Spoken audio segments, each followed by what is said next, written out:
there. It's big, and it's closer than you think. It's not a tournament. It's what you don't see on TV.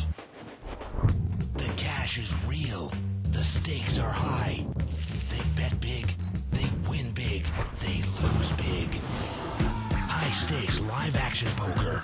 Live at the bike. Watch it live on the web or play it if you dare at the Bicycle Casino right here in Los Angeles.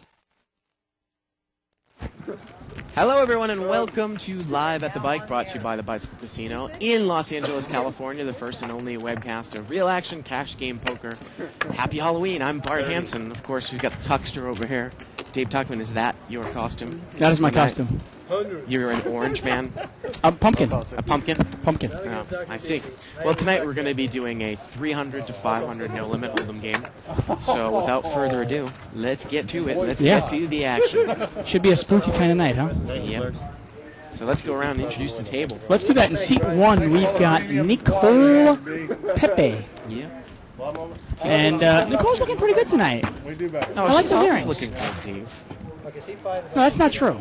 Tonight she looks good. Seat two, we got Adam Weisberger. I think he might be new. I don't know if I've ever seen him. Mr. Weisberger there. Seat three, we've got Tony Wynn. Seat four, we've got, I want to say that's Cy Luster Gazoo. Something's against me. Is that Cy Luster, you think? Sylvester. Sylvester. Okay, well, somebody doesn't know how to spell, so we'll figure it out. Anyway, seat five, we've got Brian Campbell, known as Ice. Ice Baby. Ice, there he is. Seat six, we got Kevin Kim. Remember Kevin Kim from last week? Seat seven, we've got Dr. Beebe. Wow, look at that. Dr. Beebe.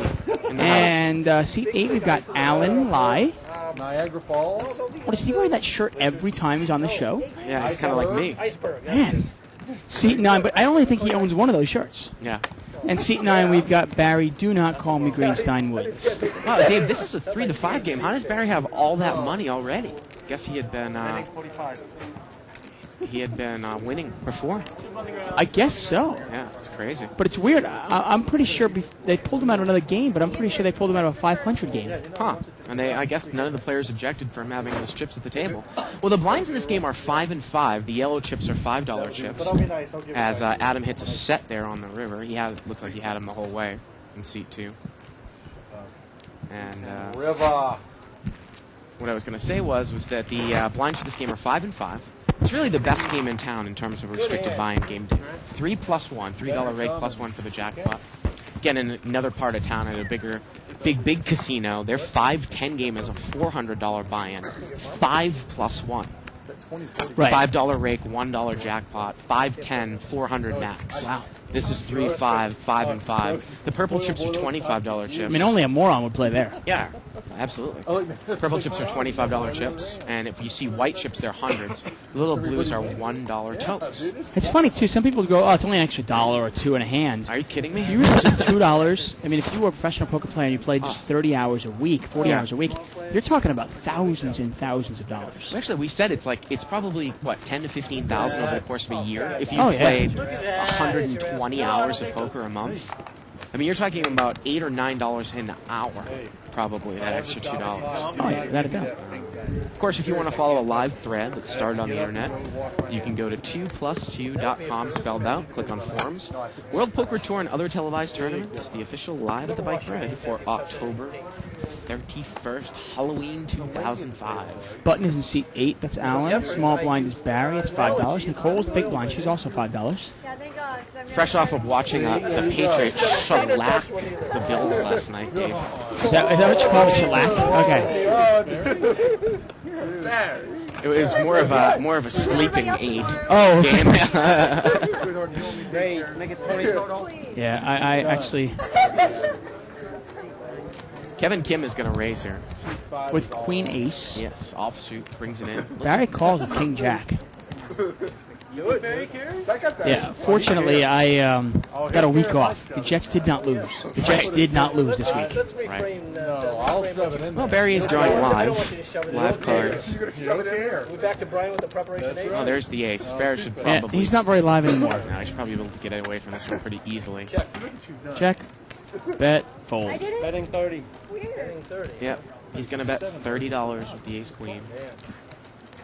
And So he's got no pair, no draw. there he's out of there. So you let go. me speculate here that seat numbers 2, 3, and 4 we have all not seen on the show before. So there you go. Funny, I was playing in a big $100 buying game Uh-huh. before the webcast. Yep. They stuck me in a game where I won a whopping $75. Pretty good for that game. Yeah, actually, 75% of my buy-in. And Adam was in the game. Oh, okay. I'm just really not a fan of that game, Dave, you know, because... Me neither. Yeah. Anytime I can, if I can win, if I leave that game up $5, I'm happy. Yep. Hey, it was better than I'd rather play the 9-2. 200 game, even if I was a beginner. It's just... 9-3. Nice. I think it's a better game. We got a raise here. Looked like it was by seat number 4. Brought it in for 25. He's got ace queen offsuit. Seat 8 call, or seat 7 calls with ace 9 of clubs. That's Dr. Beebe. Loosen it up a little bit. We got 4-way action. I like Barry's $100 hand. pot. Yeah, Barry's on the button with a nice suited connector. Ace 5-6. Let's see if Beebe gets in trouble with this one, Dave. He's out kicked. And let's see how Sylvester is going to play the ace queen. I think he checked it, Dave. Well, Beebe's going to bet thinking he's probably in the lead. He bets 200 into a $100 pot. Wow. And again, I mean, basically, 200? if Beebe started with 500 and he gets check raised here, there's no way he can get away from the hand, right? That's a big bet, though. Why so much? How much does he have left over there in seat 7? That's the question. We're getting word that he has got like 700 left, Dave. So I think some of these players, again, started with bigger stacks than normal in this game. And it Well, was this a is lot. pretty much going to play like a 500 game. Yeah. I'm just really surprised that BB bets so much. All in. Yeah, and there's the check raise all in. Hit him, B. And it's going to be about $300 more. Yep, it looks like he's got maybe 500 total there. 500 The pots you're talking 5, 6, 7, 8, 3 to 800. call. Yeah, 800, 3 to call. With ace 9, boy, I mean, I guess if the guy turned over ace queen, you would probably fold, right? If he's got ace with the better kicker, you're really not drawing to anything that was going to have consideration with pot odds. Well, let's be honest. Sylvester was the pre-flop raiser, Right, and he likes his hand enough to check raise you all in. right. You've got to think that you're probably drawing to 3 outs. Mm-hmm. And the pot's landing you, what, 2.5 to 1? Yeah, almost 3 to 1. Yeah. Yeah. But see, Dr. Beebe could have gotten that information by betting 100. Could even bet 75 or 50 or Somewhere in that range. I mean, 50 is a little bit short because you might get called by 7-8. something. Right. But I mean, 75, 100, any of those, 200. And he makes the call. Now, BB's got a backdoor club draw as well. And this pot, Dave, is about $1,300. Well, the turn is an 8. Now he's got a straight draw. Well, the river is a king. And ace-queen is going to take it down. And, you know, just one of the problems with playing ace-rag or ace-9 or even ace-10 or ace-jack in this case, right? Yeah. I mean, one of the things about being live as opposed to being an edited show, if we were live, if we were edited, Yeah. once that 8 turns, we would have actually had the commentary built in. Well, wow, that's going to add to his Right, outs. right. But obviously, we don't really have the time to go into all that. Right. Because we are live and unedited, unscripted. Yeah.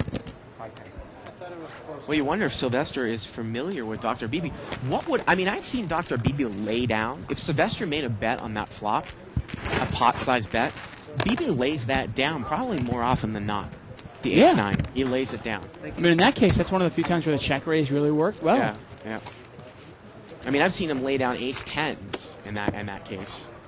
A lot of the time. So maybe, he was playing for the suited value of the ace. I mean, the guy in seat 4 there, Sylvester, he probably assumed that when he raised with ace-queen and got called in 2 spots, both the players behind him, that one of them probably had an ace as well. Yep. And got lucky that one of them did. Good evening, everyone. Classic Cars, one more time. Happy Halloween, everyone. Hello, Robert. Thank you. How you doing, Brian?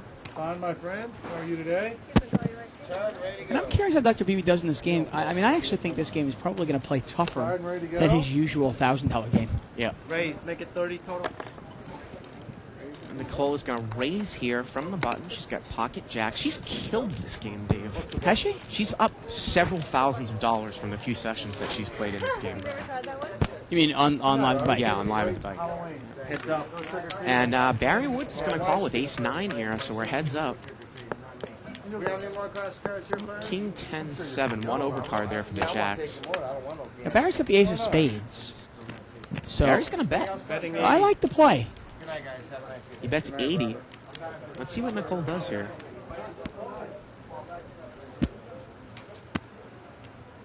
Wow, she's going to She smooth calls. call. Robert may be the Okay, best well, she is in card position. scanner in here. Now, Barry can also represent spades here. Well, the turn is a king, so does that make you think that your Jacks are good? You know, Well, even more now. I would think so. I mean, Barry really wants an ace or a queen or a spade on that turn. Yeah, and Barry checks, and Nicole doesn't mess around. She's definitely got a bet there, and she Make it does. there you like it. And she actually moved all in. She only had about 200 left, maybe 200 or 300 left. Right. And, Nice read by Nicole there. Yeah, she takes it down. I like the bet, though, by Barry on the again, flop. do it There are a again. lot of players that are a little more passive that might have laid that down. There's an overcard there. It's a king. Barry has the ace of spades, so he figures, okay, this person does not have a nut flush draw. Right. There's no way. Dave, do you like my costume here? The white shirt, the white collared shirt. I got word here from some of the tech people that when we wear dark, you know, our faces seem to bleed a little bit white. Like So our what's your ghosts. costume? Just, you know, I'm wearing the white shirt. You can see my color in my face. Does that qualify as a costume? I'm going to park and scratch it. Maybe. Yeah, Bruce Parker. There you go. Okay, there you go. Works for me. Another premium Dell pan there, my friend. Thank you. Well, Barry's, he's a studier. He's a student of the game. He's a student of the archives. So I'm sure he's pretty familiar with the way that Nicole plays. Well, Nicole hasn't been on live like that much, has she? Not that much. Pot has limped around here. We just started. Give it a little time. Jack 4-7. Well, Adam Weisberger's flop top pair Oh, yeah, that here. was a monster.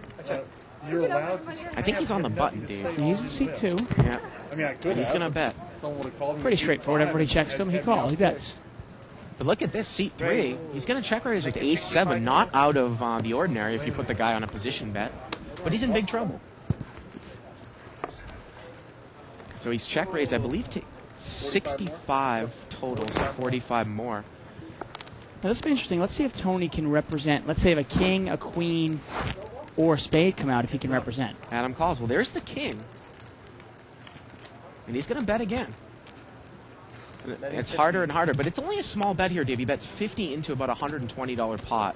Almost like one of those stop bets, blocker bets. Yeah, this is odd. Looks like Adam Weisberger doesn't like his hand, though. Pretty passive. It's only a $50 bet, though. So he's going to... I mean, the king doesn't really scare me in the sense of if the guy had king jack, he already had him beat. Right. And The ace would scare me more because if you figure if the guy's on a spade draw, he might be on a nut spade draw Right. and came back into best hands. also, he could be playing something like ace-7. Right, Of course, this is what he had in this case. And he takes it down. Nice play there by Tony. Tony win. You know, it's funny, Dave, at the end of the show on Friday, I don't know if anybody caught live at the bike, we decided we did not stop the stream, and some people got to see me, fixing my hair in the camera. It's quite interesting. Yeah. I actually have that on my. I went home right away and checked that out. Oh yeah. Yeah. Well, I know that the archives are up for October 28th, so you can take Oh, a they look are at now. them. Yeah, for the 28th, they are up. So maybe you can look at the end of the stream. There you go. Yeah, we tried to get a limit game tonight, but our only option tonight was actually, I think, a 3-6 Good old game, pap. and we decided not to go with that tonight. Come on. Yeah. But we Sorry will about try to that. get limit at some Sorry point. about that, Dopey on 2+2. I mean, we love limit, but the problem is that, and again, I don't know. Maybe I think that we can get 8-16 games, and I don't know. I'm yelling this out loud to my producer here, so that maybe there's a possibility we actually might do that tomorrow. I don't know. Maybe not. But in terms of like the mid-level games, Dave, the 30 and the 20. I mean, we are pretty much a victim of the players that play that game. We just can't get the game down. Players don't want to play the game. Right. You know. Well, generally, the Just- players in that game are really bad. I don't think anyone wants to Right. want us to see it, Right. or anybody at home to see it. Exactly. I want to see a flat. I think this pot was straddled here. And everybody called. Yeah. So it's $50 to the flop. Yeah. Jack, deuce, deuce. Looks like BB in the straddle spot has king jack. See if he bets. Now I'm going to. Wow, well, BB checked the jack. Turns a 5. I'm going to check out Jack. Nobody else has anything here. Now he's going to bet. Betting 70. That's 70. First you say the costume, now it's $50. No, I said I didn't think you were dressed up. But if you were, you And everyone's going to That's how fold. you would look if you were you. Dave, I have to say, you threw a great party on Saturday night. Thanks. I appreciate it. I can't take any of the credit. It was all my my better half. There was a period of time when at David's house in Burbank, there was David. Why don't you just give everybody my address? There was David, myself, David's wife, and 15 massage therapists between 18 and 30 girls. Yeah. That was the ratio. That was the lineup. It was a pretty nice party. I mean, it's amazing. And wait, so there's 15 girls, and they were all, pretty good looking, right? Right. You bet a purple. And you didn't get laid. Who said that? Oh, you're supposed to throw in the $1,000. I mean, I'm just wondering. That's a question. Did you? Well, you did see me walk out with one of them. Yeah, I didn't you? was wondering that. Yeah. They all got scared and they all bailed, though. I think there weren't enough guys there. Most of them were all it, left. Yeah, I was it. I did my best. I was working on getting 2 or 3 at the same time. Different areas of the house. Ace 10 deuce, couple of spades out there. A couple players have 10s. Brian's got the ace, though, and he's going to bet it. Betting 35. He's got the button as well, so I've already checked to him. I have an ace. Kevin Kim's going to call with a pair of 10s. BB's out, Can't help myself. and I think we're going to be heads up here. I have position. That's what it looks like. Heads up. To the turn. So Brian, Ice Baby, is in the lead. The turn's a 7. Wow, 2 pair for Kevin. I've got the ace of spades. And Kevin is checked in early position. Brian's going to Nothing wrong with Brian's play here. He's got to think his hand is the best, right? bet 60. Let's see if Kevin's going to check raise. Now, Kevin's only got about, I want to say, $300. You're on a heart flush Is it just a smooth call? Unbelievable. Well, let's see. I counted it out. It looks like he's going to raise. The question is Brian going to get away from it? Right. And I think that he actually check raised there, Dave, probably like 150 more. Okay. So you know that he's going to call if you call, or he's going to pretty much go all in. Look at that, the river's a 6 on the rabbit cam. Wow. So Let's give Brian credit for throwing that away. He was behind. Yeah, Yes? absolutely. Probably didn't know exactly what his opponent had, but he knew he was behind. So He raised me 150 more. Can't do a lot, Shadow. I imagine you could. yeah, my wife actually just called me up and told me she scared the crap out of some little 3-year-old. You had quite an interesting costume on Saturday night, Dave. Very nice. Thank you. Very, what, was it like a ghoul? I guess like a skeleton, actually. Yeah. That's all that matters. I know, we'll get pictures of it. Maybe we can put them on the liveatthebike.com website. Doesn't matter. I saved the $10. Button is over here in seat number 7. I kind of had a cop-out costume day, but it worked, I think. Yeah, it's coming as the umpire. Right, with all my gear. Baseball umpire. You can re-raise it. Seat 5 here has got 8-6 of hearts. He Yeah. raised it to 25, and the button's got pocket queens. He's just going to call. Wow. Smooth call. Little trap game here. It's going to allow Barry in there. Neil, change that. Obviously, as you go down in strength from your pocket pairs, there's 2 overcards to queens. If he's going to play it like a trap, he is vulnerable. Here we go. Set of queens. But look at this. Barry flops a straight. How does he do that? Jack 10. And Barry's going to bet. Oh, I love the play. I love the bet right into it. He bets 100 here. I love the bet because you know why he's betting that? He's assuming this guy, he's hoping guy has ace queen or ace king or a set. Now, if you've got queens here, don't you raise? There's a lot of scare cards. I mean, raising so that your hand isn't going to get, He's all and look in. at this. He's going to move all in here. And Barry's got the nuts. He's going to call. Yeah. And there we go. Turn is a 9. And the river's a 5. And Barry's going to take down about a $700 pot there with the flop straight. Well, Kevin tried to trap somebody and he trapped himself. Yep.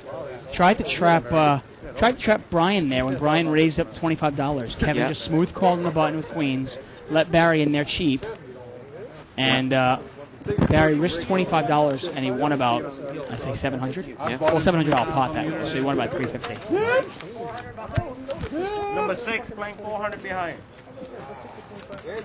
Nothing like flopping the nuts and getting somebody to move all into them. I love that. Actually, one of the funniest things you told me, Dave, at the party, you had a lot of beers. Is I think you came over to me and you said, "You've got 15 outs, but I'm drawing dead here at the party."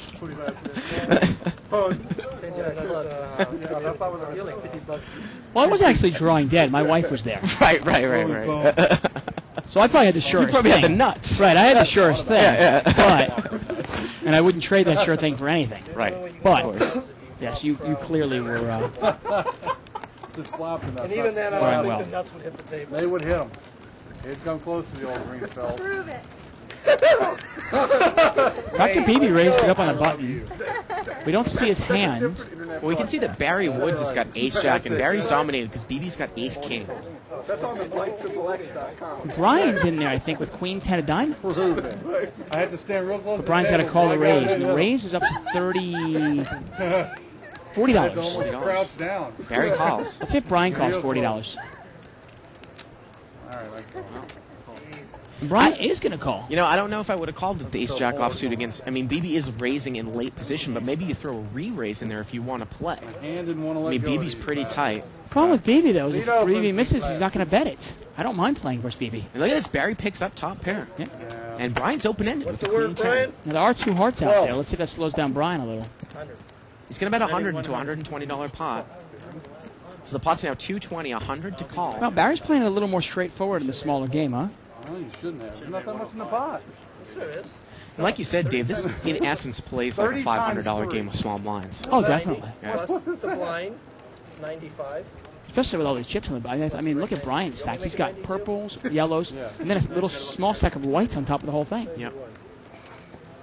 You're looking at probably well over $1,000 there, Oh, right? he's got 500, probably close to 1,700 there. He's going to make the call. Well, there are two hearts out there. And BB calls with ace-king. Wow. Dr. Well, when ace BB. comes out, BB can be in trouble. Wow. Now, see, I don't mind calling raises against Dr. BB pre-flop because Turns a blank here. he plays his hand so passively. Well, Barry's going to bet $300 into a $420 pot. Now the pot's $720, $300 to call. Brian's out of there. And BB's out of Tell me there. the river. Barry takes it down again. And the rabbit cam shows the river would have been a jack of hearts. Yeah, good bet, Barry. So it would have been a scary card because it would have been the third heart, but it would have given Barry trips. Flip it over on accident. Ah! I have one out. Oh! Good bet, Barry. Real good bet. I didn't see what was the river. I don't want to tell you. You're dead. See, look at Kev Math. He says Bart definitely looks a lot less pale with that white shirt on. King of Hearts. Or those tech people are doing something else. But I think it's the shirt. King of Hearts is Basin C5. dead. It's the shirt. You would have lost in my flush. Button is in seat 8. Did not have a plus card. Well, that's right, I did. Dave, do you know Theo Epstein resigned as GM from the Red Sox today? I saw that. He rejected they offered him a 3-year extension. Now- He rejected it and said, thank you, Now, but I'll pass. where does Cashman stand with the Yankees? Might Steinbrenner scoop him up? Sucked right That's out. kind of like a slap in the face to the Red Sox. I don't think they want him. No? It's just they love Cashman. I thought that they were going to get rid of Cashman. No, they decided to keep Cashman and Torrey. Pot was limped around here. Jack, 7, deuce, rainbow. I want to say Nicole has the best hand with ace deuce. Looks like it. She was playing in the big blind. Turn is an 8. Now Kevin's picked up the best hand. See if Kevin bets it. If he gets checked to him again. He's in late position. Well, look at this. Nicole's going to bet. I can't blame her. She only bet 15 there, and Kevin called. That's kind of a little steal bet. See if she can take it away. She's going to need a deuce or an ace. The river's a 9, and that brings one card Let's see straight. if she bluffs at it. No. They just check it down there, You got a Dave. king. Check and check. Hey. Kind of tough for King 8 to call there if someone comes out and fires a good amount with her on the river, right? Oh, I guess you play the hand back in your head, but Nicole could have been betting something like, she's also up front. She could have had a jack even. yeah. Don't tap the aquarium, Barry. It's been way too much fun. So I guess Barry Woods there in seat 9. She also could have picked up a straight. I mean, she could have had. She actually could have. The flop was Jack 7. She could have had 9-10 and then picked up hit the gut shot. I mean, a lot of She things. could have been betting on 10-8 as well on the Yeah, turn. So exactly. Tell me. there's a lot of stuff there. Barry Woods back from Vail. Look at this ice there. Ice Baby in seat 5's got pocket aces, and seat 4 has pocket jacks. Sylvester's got jacks, and Brian's got aces. And Sylvester's going to raise. Raise, make it 40. Makes it 40. Now, if you're playing at a really tight table, maybe you could trap here, but so many people are coming in the hands, Dave, I probably wouldn't 40's re-raise not here. enough, yeah. I mean, 40 kind of invites people in. And he is going to re-raise. God, I so much want to call you. Made it 140 to go. So let's see what Sylvester does here with the jacks. Now, Sylvester's pretty deep, I want to say. Is that his stack next to him on the right as well? I think it is. Wow, so he's got chips in front of him and on the right of him. He's got some whites in front, and he's got at least 500 on the side. He's probably got, And a little short stack of purples as he's well. probably got about $1,000 there. Yeah, this game's playing pretty big. Now, jacks are just, in a cash game, Dave, it wouldn't be unreasonable just to throw this away right now out of position. Oh, the right? $100 raise, yeah. In a small game, like I had jacks in the $100 game. Yeah. And a guy raised up to 15 and I had like 80 left, and I'm like, oh, there's only one way to play this. Look at this. He's going to lay it down. There you go. Wow, that's a big laydown. Yeah. And a good laydown, too. No, and I think Brian's going to show him the aces there. Or shows him one of the aces. But what I was going to say is that, a lot of people think that jacks are, the two toughest cards to play. I think, especially in a no-limit cash game, I think it's more like queens. Because jacks, I have no trouble just getting away from the action of that hand. But queens are a little bit different, Dave. I mean, if you're just going to fold queens to re-raise every time, that's a little bit weak tight. It is, but let me ask you this. If you raise up to 40 and a pretty solid player re-raises you, Yeah. For just the back nine. I would venture to say that at best you're maybe 50-50. Right. Because you've At probably got best. ace-king, aces or kings. Right. But you Now, say granted, at best 50-50, maybe 50-50% of the time, and then maybe 80-20-80 the other 50%. I mean, now granted, he could be re-raising with jacks. Right, Also, right. so. I just think it's tough. If I don't raise. No, queens are tough to get rid of, Yeah. without a doubt. Three-way action And here. kings are obviously almost I impossible. know, but I Limped don't know around. what to call. 10-9-4 here on the flop. Looks like Tony in seat 3's got top pair. Yeah, Alan, too. They both have top pair. Let's see if Tony gets himself in trouble, though. He's got kicker problems. Well, he's going to bet here with the Doyle Brunson. Allen just calls. Now, Adam's got a pair of nines He here. calls as well. Pot is now about $60. The turn is the 8 of hearts. Now, nobody has two hearts. I mean, Adam's got the 3 of hearts here. Got checked around, and Adam backs in to the flush. Now, anyone with the 7 of hearts would have a straight flush here. Now, if anybody bets this, they can take it down. I think everyone's just going to check Yeah, it down. Adam wins it. Wow. I was really surprised Alan actually gave a free card there on the turn. Yeah. It gets checked to you, and the 8 of hearts. If you don't think your king 10 was good, why not represent? I had a 9. I had second. Use them if you go. I had second pair. I understand that. That's what I was trying to figure out when we called Two big cards. Sees it's good that celebrity poster Jive Dadson is on the thread tonight, Dave. Oh, good. Thank God. Queen Jack of Hearts in seat 3. That's Tony Wynn. He's in the small blind. Option. Button is in seat 2. He's got an option. Check. 6 player. We've got 6-way action. I'm checking it out. So it's a $30 pot. Queen 8-3, Queen Jack there in seat 3 looks to be good. And he's going to bet. Right out from early position. $15. Piss me off. I'm going to give you back. Sylvester's going to call with bottom pair there, Dave. Wow. With all those people to act. There on the small blind with that flop. Heads up. And we're Sometimes you heads see up. some funny plays there. Turns at 10. Betting 75. And he's going to bet 70 here. I imagine Sylvester's going to get rid of it at this point. Bottom pair, no kicker, no draw. I really don't like the call there because the fact. I mean, maybe you can make a case for it if you were last to act, and you were really deep, and you might think that you can outplay the player number 1, and you might think if you hit 2 pair or trips, you could win a lot of money. But when you're next to act with 5 people behind you, Yeah, especially you got to look at the board. It's Queen 8-3 Rainbow. There's no draw at the draw. right? So you figure the guy's probably betting some sort of pair. Any pair beats your pair. I mean, unless the guy has pocket deuces, which I don't think he's betting there. Almost shuffle. It would be really bad. Button now is in seat 3, and the aforementioned Sylvester, he's in the small blind. Brian is in the big blind. And Barry Woods has picked up pocket kings. Yeah. They're not going to bet. he's gonna raise. Don't make him raise now. You know, I love this. I swear to God, if you make it 50, I hope I got it. Let's see how much he pumps it up here, Dave. How much will you call? I will call. How much? I'll call 50. 55. I can't Wow, call that's a Well, big Brian raise. said I'm going to call anything up to 50. I'm not looking, just call you one time. Oh, me. Brian's got queen 9 of Well, not diamonds. literally, please. I've seen him make this call with these two cards before, and he's gonna make the call, Dave. Well, he's pretty deep, and so is Barry. Yeah. I mean, this is one of those games where you can't look as much at the blind, because the blinds are 5-5. And if you're only going to raise, like, 6 times the blind or 5 times the blind, you're asking to really, you're asking these players, you're giving them permission to basically go in there and take a shot at you. Right. Well, there's a queen, and he's got a gut shot with it, and he checks it from up front. Well, Brian might get himself in trouble here. Let's see. Betting 80. Barry's gonna bet 80 into a $110 pot, and Brian quickly calls. Now, if Brian does hit a jack, Oh, there it is. It's a jack. Now Barry's open-ended. yeah, I was going to say, Barry has the redraw. Now Brian checked blind. Barry bets here. He bets 100, and Brian just calls. Well, Brian with can't a beat nine. ace-king here, remember. And the river's a 3. Wow. And Brian's hand is good. Let's see how the action goes now. You win. Barry has bet 100, 9. and Brian calls. So Barry bet 100 there on the river, and Brian called. Do you like the bet there by Barry at the end? I mean, I look at that board, and I almost want to show down one pair, even though it's an overpair. Yeah, I mean, what are you going to beat? Something like Queen Rag? king, queen, yeah, ace, queen.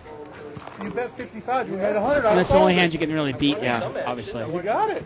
Obviously, you can't beat. You can't beat queen. You can beat queen 7, but you take the guy's calling queen 7. I'm saying, I mean, is it worth to bet that hand for value?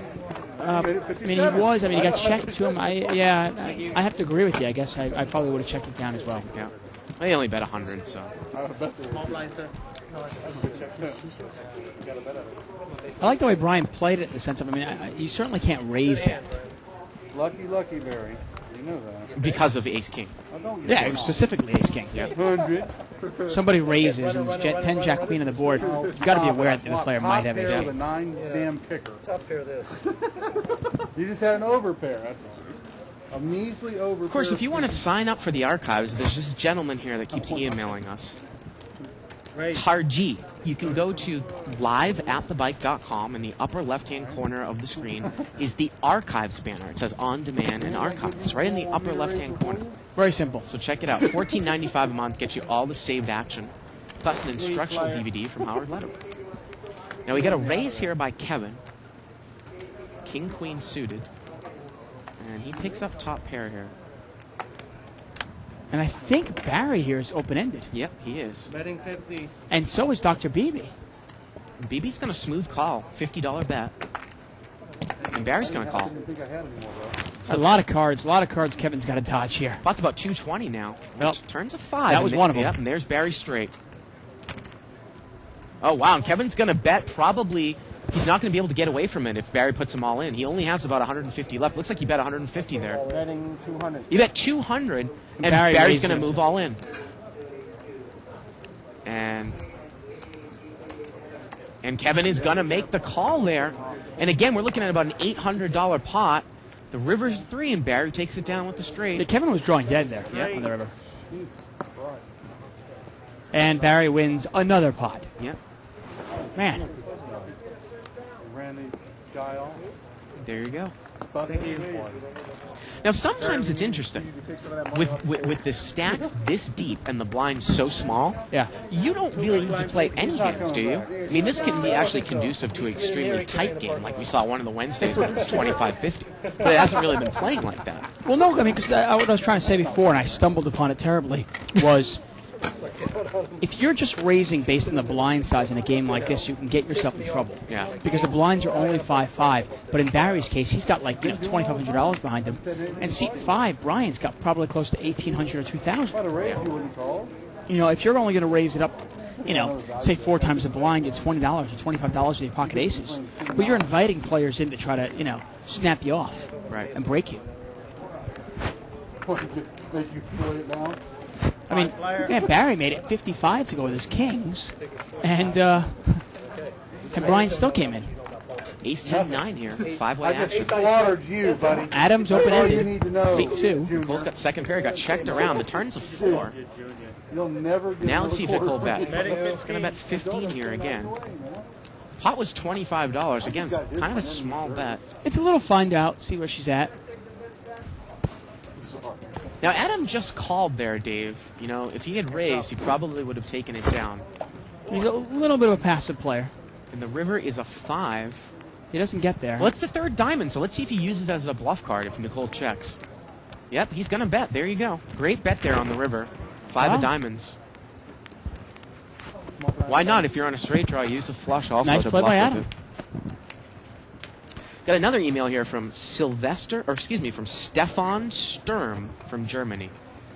He says, I love the show. I never miss it when I have the time. Hello from Germany. Well, hello, Stefan. Hello? You ever been to Germany, Dave? I've never been there. You have, I know? I have. Yes. I You have like it? indeed. Yes, very, very nice. The only thing with the Germans is I have to tell them that I like Czech beer a little bit better. I mean, they think that their beer is the best. Oh, my. But Czech beer, Well, the only way to really figure it out is if somebody from Germany sends us their best beer. If Right. somebody from Czech sends us their best beer. Right. We'll test it. right. 10-8-5 here. Got And if you Czech want to now. send us beer, feel free to send it to Dave and Bart, or Bart and Dave, at Live at the Pike, at the Classic Casino in Bell Gardens, California. Now, Tony checked top pair, Dave, and then he checked trips on the turn in late position. Does he have a 10 there? He has it. Now he's going to bet. Okay. Higher than mine. And, Nobody has anything. yeah, Nobody can call. Oh, just paying Perry's off. got deuce 7 offsuit. You needed a deuce. I told you I needed it. He plays, actually, he doesn't play the board. He's 7 plays. Money But Tony did not get any action there. playing the board. I was. Look at this post here by Lefty Ace on 2+2. He says, Bart and Tuck, so did you just forget to invite any other guys to the party on Saturday? Because it seems like you shouldn't have had any trouble finding willing guys to come with that kind of ratio. I actually called Isaac at 11:30. Yeah, I was don't like, know what get happened the to butt Isaac. down here. Don't make fun of my Well, there were a bunch of guys that said they were going to come, and they just flaked. So I don't know what happened. I'm adopted, Jerry. I take offense to that. Pocket queens here for the button. Rumor has it that Isaac was missing the show and was actually at the bike playing with his camera controls. Oh, I see. Now, C4 raised with Ace King, and Al just smooth called on the button with queens. That sucks. So you're trying to play a little trap there? Deuce 9-7. It's about a $50 pot heads up here. And Sylvester does the old continuation. Betting 60. Bet 60. Now, did you just smooth call again? No, he's going to raise. He is vulnerable to Ace King, and that is what the guy has. 135 total. Makes it 135. 135 total. You can, if you want to. You don't have to, but you can. 75. So I think he's raised the minimum, dude. If they got to, you should be able to. He's from a different table. Hey, shut the hell up. If he wants So to let's bring see it, what let him Sylvester bring it. does. He's just beginning. I don't object. And you can't blame Sylvester. I mean, it's not an automatic fold because you know in limit hold'em, and I know this is no limit, but it's the same thing where a good player will make a play on somebody. You'll go, wait a second, 9 high, 2 spades. Good chance this guy might have 2 spades or just a couple of high cards also. And my ace king is I good. just don't want George here. Wait, guys. In this case, obviously, Allen has the The good thing stuff. with Allen, though, is that, you know, anytime he raises, What's the point? I mean, I'm sure he's raised with draws before, Dave, but he's pretty passive. Yeah, I no. can't think that I'm good with Ace King right now. No, if you're playing the player, yeah, you definitely throw it away. And again, like Queen Jack with 2 spades here is a favorite over my Ace King now anyways, right? The 2 overcards with 2 spades is favored over my Ace King now with 2 cards to come. And give me a vitamin C. I'd like to put it. Yeah, it's, I mean, very close. Right. Very, very close. But I mean, that's what you're hoping for, though, right? Not necessarily. I mean, if we're playing limit hold'em, okay, and I raised an early position, you called me on the button, he and I bet this flop. Yeah. He called actually. He makes and the call. And I bet the flop. Would you automatically throw away your ace king if I raised you? Well, the turn's 3, and Allen's going to move all in now. Sylvester checks, and Allen moves all in. Well, now Allen's showing an awful lot of strength. Let's see how much it is. The pot before that was about 350, and he moves in for another, looks like maybe 300. So it's about 675, about 300 to call. Sylvester, if he makes the call, he could catch an ace or a king, and it would be good. Yeah. These things keep you out of business. At this point, though, you got to look at it and go, man, I got raised in the flop. I got called, then I got raised, and now I've been moved all in. Ace King's probably no good. And if you're having an exam and you still feel two hands on your shoulders, you got problems. I'd almost put Allen on a set at this point, Dave. He's from experience. Because usually I would think that he would re-raise with an overpair. Wow. How long But Maybe you could have tens or jacks. Be a little surprised with queens. And Sylvester's going to muck it. Allen takes it down. And Allen does not show. Well done. But you know what I'm saying? I mean, obviously, the limit hold'em and no limit hold'em are a different animal. But if, per se, if I raised an early position, okay, and you called me with, say, ace queen, ace jack, suited, something like that, and the flop came out like that and I bet it, would it have been an automatic muck for you? Or might you raise me to see where I'm at? Oh, absolutely. Okay. And I guess playing back at you there is, I'm not going to automatically throw away ace king there, knowing that you might make a play. Now, this is obviously Allen here, and you don't put him on the play. Anywhere you are, it's better than where I can Uh-oh, it's George. Looks like the Greek poker god coming into seat 6. Now, Barry's in the lead here. We're going to look at the first chip count of the night with 3,600. He's won a few pots already today. Brian's got about 1,500. Sylvester with 1,000. And Allen's probably up to close to 600 or 700 now with that last pot. we had a raise here, but I believe George has got pocket sevens. Yeah, And Barry called with ace jack. And look at Considering this. the blinds are only... No, George will bet on it. George has flopped a set. He bets and Barry calls. The turn is a 4. And he bets about the size of the pot. Good bet. That's 150. Now, Barry can only really beat a bluff here. And George came to this table with a lot of money. He's not just at 500. These guys are both pretty deep. Wow. And he makes the call. And the river is a 5. We've got about a $500 pot here. And he bets 400 at the end. So it's about a $900 pot, 400 to call. Now, this is George here. I mean, Barry can only beat a bluff. Again, Barry's probably very familiar with George and the way that he plays. And I really like the bet by George. He never got scared. He just kept betting. Especially no scary card came out there. Now, I'm going to say, and we've had this discussion many times as Barry shows the jack, I think he's going to lay it down. My criticism of Barry is that he calls sometimes too much with either an overpair or top pair best kicker. If Barry had ace queen that time, and the river shows a 7. Well, the river actually was the a 5 river of came clubs. out. That was Sorry. the ocean. Yeah, that was the 6 card was the 7. Yeah. Sorry about that. I got pointed. I was like, what? What I was If we were going to play 8 card hold'em, right, it would have been the 4th 7. right. If Barry had ace queen there, I don't think he gets away from it. Dave.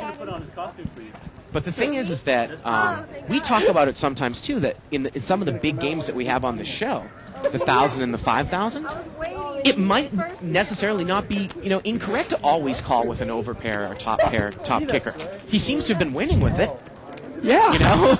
I just don't think he gets away from ace jack with that hand there. Well, there's just so many bluffers in that big game. Yeah. And there's so many players that overvalue, second pair or top pair with bad kicker. Right. That calling down with top pair or overpair is profitable in that game. Now maybe he would. I mean, I'm not. I don't necessarily know exactly what Barry's going to do. Maybe he would take into consideration the player.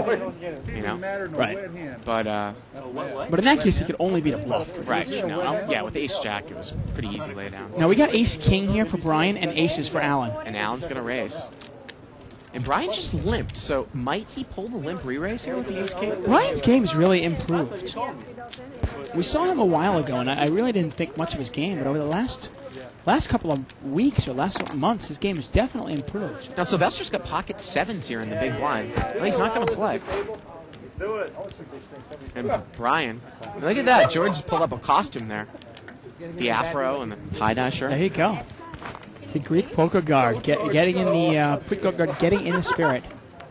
Heads up here, aces against ace king. Oh wow, a king flops here, Dave. King deuce 9. Oh, this is trouble. And Ice could be in trouble here. He's going to bet, and look at this. Allen only bets 40.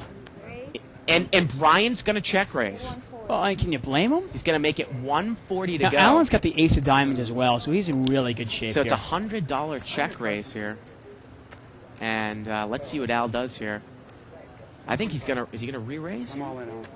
He's going to move all I in. got ace king. You got that big? And Brian calls. And Dave, this is going to be about a $1,000 pot here. The turn's a 9. And the river's a 3, and Allen's going to take it down there with aces. What a great flop for, aces with, your opponent holding ace-king. Yeah, and that's just, it's tough luck for Brian. You can't really, basically you're scared of a couple of hands. The problem is now Allen's a real tight player, and if Allen had a lot more money, maybe you can get away from it. But, Allen only had about 600, I want to say. Well, did you see how he set it up? He bet 40 into an $80 pot. Then Brian's like, okay, I must have the best hand. I make it 140. Now Allen comes over the top, and it's almost like that flop that set it up. Well, I mean, do you really? To be honest with you, I actually would have rather a bigger bet. I don't think it changes a darn thing. Because if he bets 80 on a flop, what do you think? Brian's going to lay it down? Never fails. Probably not. No, right. no, And ace-king. he'll raise it to 180, and Yeah. then he moves all in and he calls anyway. So, Yeah. and that's one of those times you just got to go. Okay, if the guy's got diamonds, I could be in trouble, but I've got the ace of diamonds to redraw. And if the guy's got ace king or king queen, maybe I can double up. That's his normal outfit. That's every But day. that's just bad luck for Brian. I don't need to wear anything for that. So every day. It's really tough to get away from. I mean, the only saving, that might save you or I is that it's Al doing that. And, you only can hope at that point that he probably has the same hand as you, right? And is it worth it? That's the thing. If Yeah. Allen is going to bet, you raise, and then he re-raises you all in, Yeah. man. I mean, he's either got aces there, ace king, or another set. A set of 9s, a set of kings, or a set of, Right. what was out there, 7 or a deuce or something like that? King 9 deuce or something. Yeah. I mean, I don't think Allen makes that play with king queen, I'll put it that way. Exactly. So, We got a raise here by Nicole with $25 with pocket 5s, and BB's called with ace 9. well, let's see if Nicole follows up with it. Bet 50. She's going to bet the pot. She bets 50. And this flop did not hit Dr. BB here.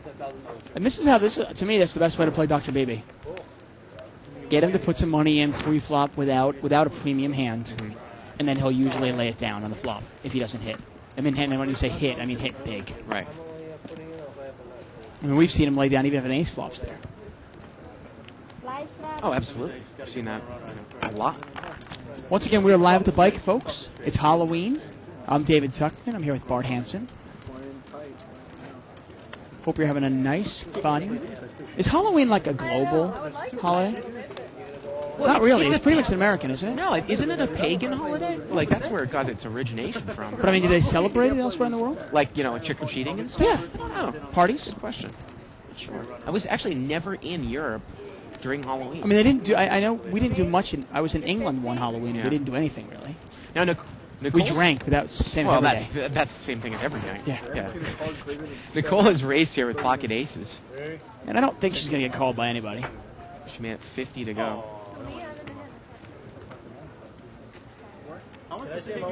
Dr. BB's got king 3 suited. This is where you take advantage of Dr. Beebe. He was even thinking about calling that. Well, and Barry's got 6-7. Now, Nicole really isn't that deep. So I don't think you really want to make this call, and he does not. That's supposed to not heads up. Nobody. I'm so. Now, for those of you that are watching Live at the Bike for the first time, this is an interactive show. We like to read the comments, questions, suggestions that you can get by going to 2+2 and checking out the official Live at the Bike thread. And you can do that by going to 2plus2.com. Forums, World Poker Tour, and other televised tournaments. Looks like we've got a couple of new viewers, Dave. Hello to Dead Lurker on 2+2.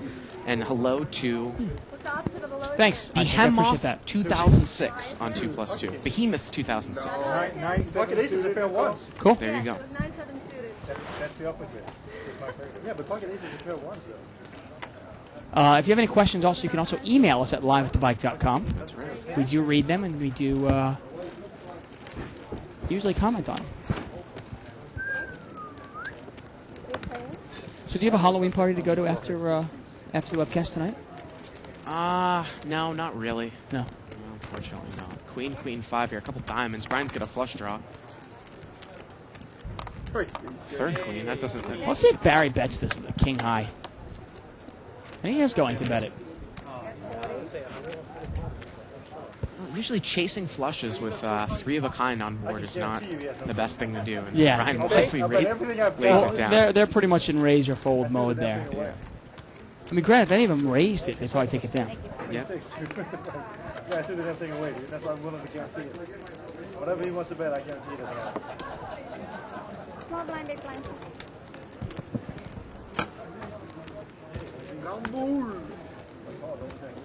That's what you get. And You get.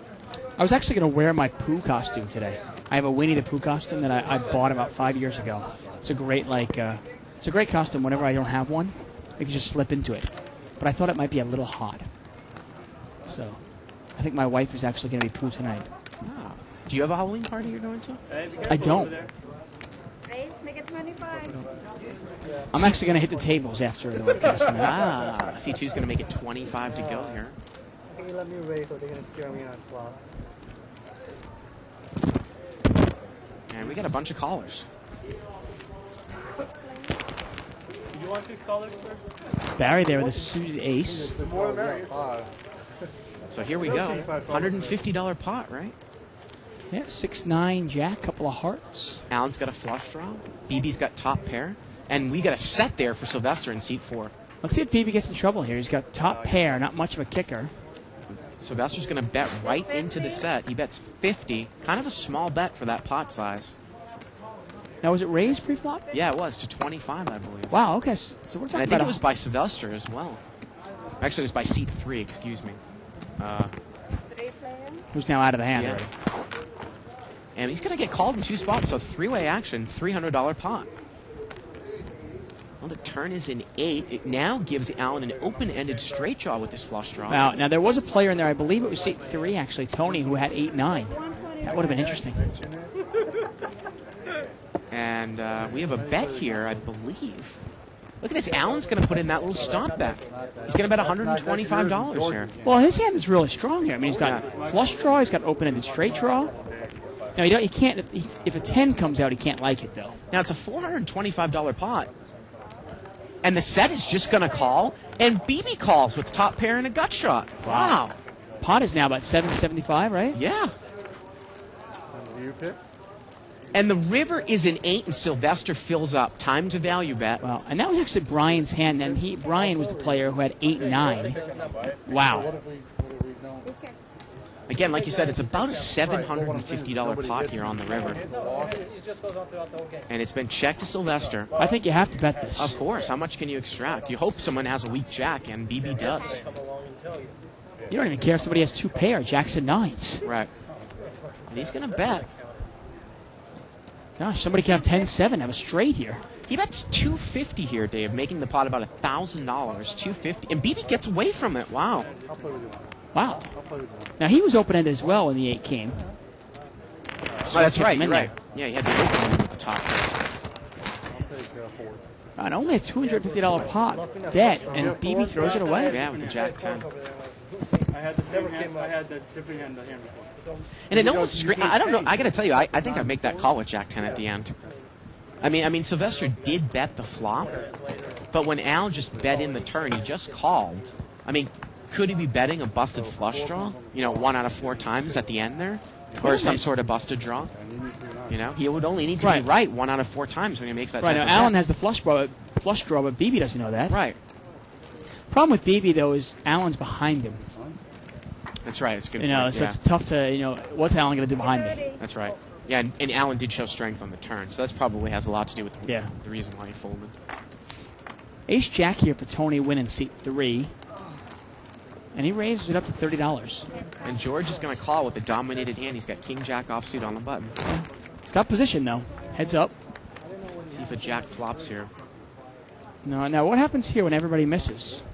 Let's see who takes it away. Tony's going to check. And George checks right behind him. Oh, there's the jack. There's the joker card. And I believe Tony checked again. And now George is going to bet. Wow. 60. He bets 60. I mean, is Tony's hand that strong that he can really slow play it? I definitely would have bet the turn there. But maybe he's checking with the intention of check raising here with ace-jack. Raise to 150. And he is. He is going to check raise. Wow. And now for George, I think he knows that his hand is. Well, He threw it away right away. he threw it away. I mean, some players might do that with ace king there on the turn. You never know. But he didn't even think twice about getting rid of that.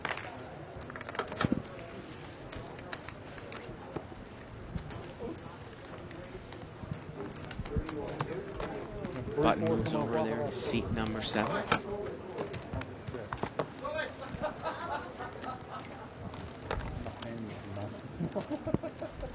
gonna have to fight. Yeah, we're gonna have to fight on that one. We're at 500. We're gonna have that but once. The other day we were playing like 610. If it hit, $3,000. Raise, make it 20. We get a raise here Home four. by George. Ace 3 of clubs. BB calls with ace 10 on the button. He said 500 or 3/4 come on the block. And I got to tell you, I'd almost bet blind. Against Dr. BB here. No matter what comes out, I'm betting this. Well, BB hits second pair. But I don't know. I don't even care what Dr. BB has. I know his hand is probably better than mine pre-flop, but I don't care. I'm going to bet it no matter what. And see what BB does. Well, George has bet 60, and BB quickly calls with the ace 10. Now, BB doesn't have that much money, so if he calls you once, he's probably stuck. He's not going anywhere. Turns a jack. And that's definitely going to scare George, right? Well, that's got to make it more likely that BB's got the winning hand, too. And George checks, and BB moves all in. Yeah, and BB only has about $150, so. Yeah. Now, if BB had more money, you could probably get him off the hand, but he doesn't have that much. And George folds, and BB takes it down. I mean, how about BB re-raising there, though? I almost like the raise on the button more than the smooth call with ace 10 off suits. Ace 10 is one of my least favorite hands, Dave. Right, the thing is, those with, you mean pre-flop? Pre-flop, yeah. Yeah. Pre-flop. You're not going to see that very often from Dr. BB. I mean, then you know that George is going to respect you.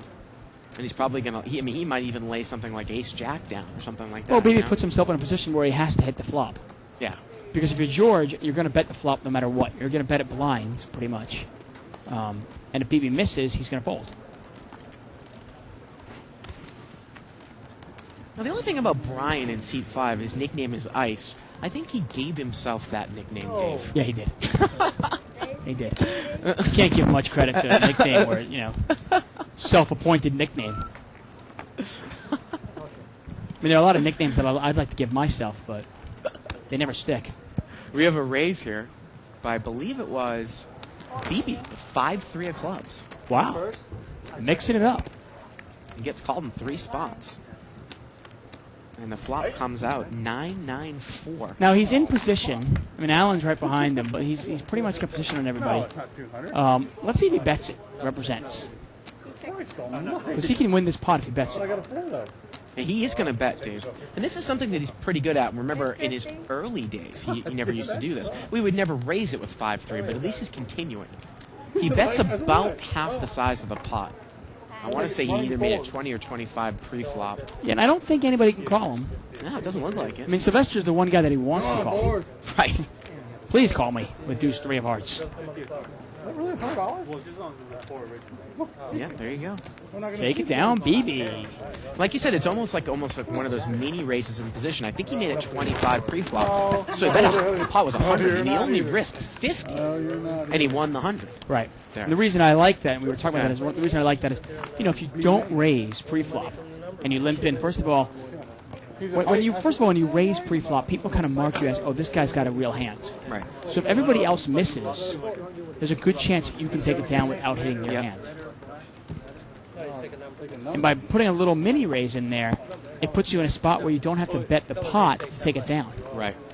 So. You have to have at least two of your number on the clock. And if it's the same color, you get $200. If it's off color, you get $100. A lot of Broadway out there. We got King Queen in seat 7. That's BB. But George is going to bring it in for a raise with Ace Jack of Hearts.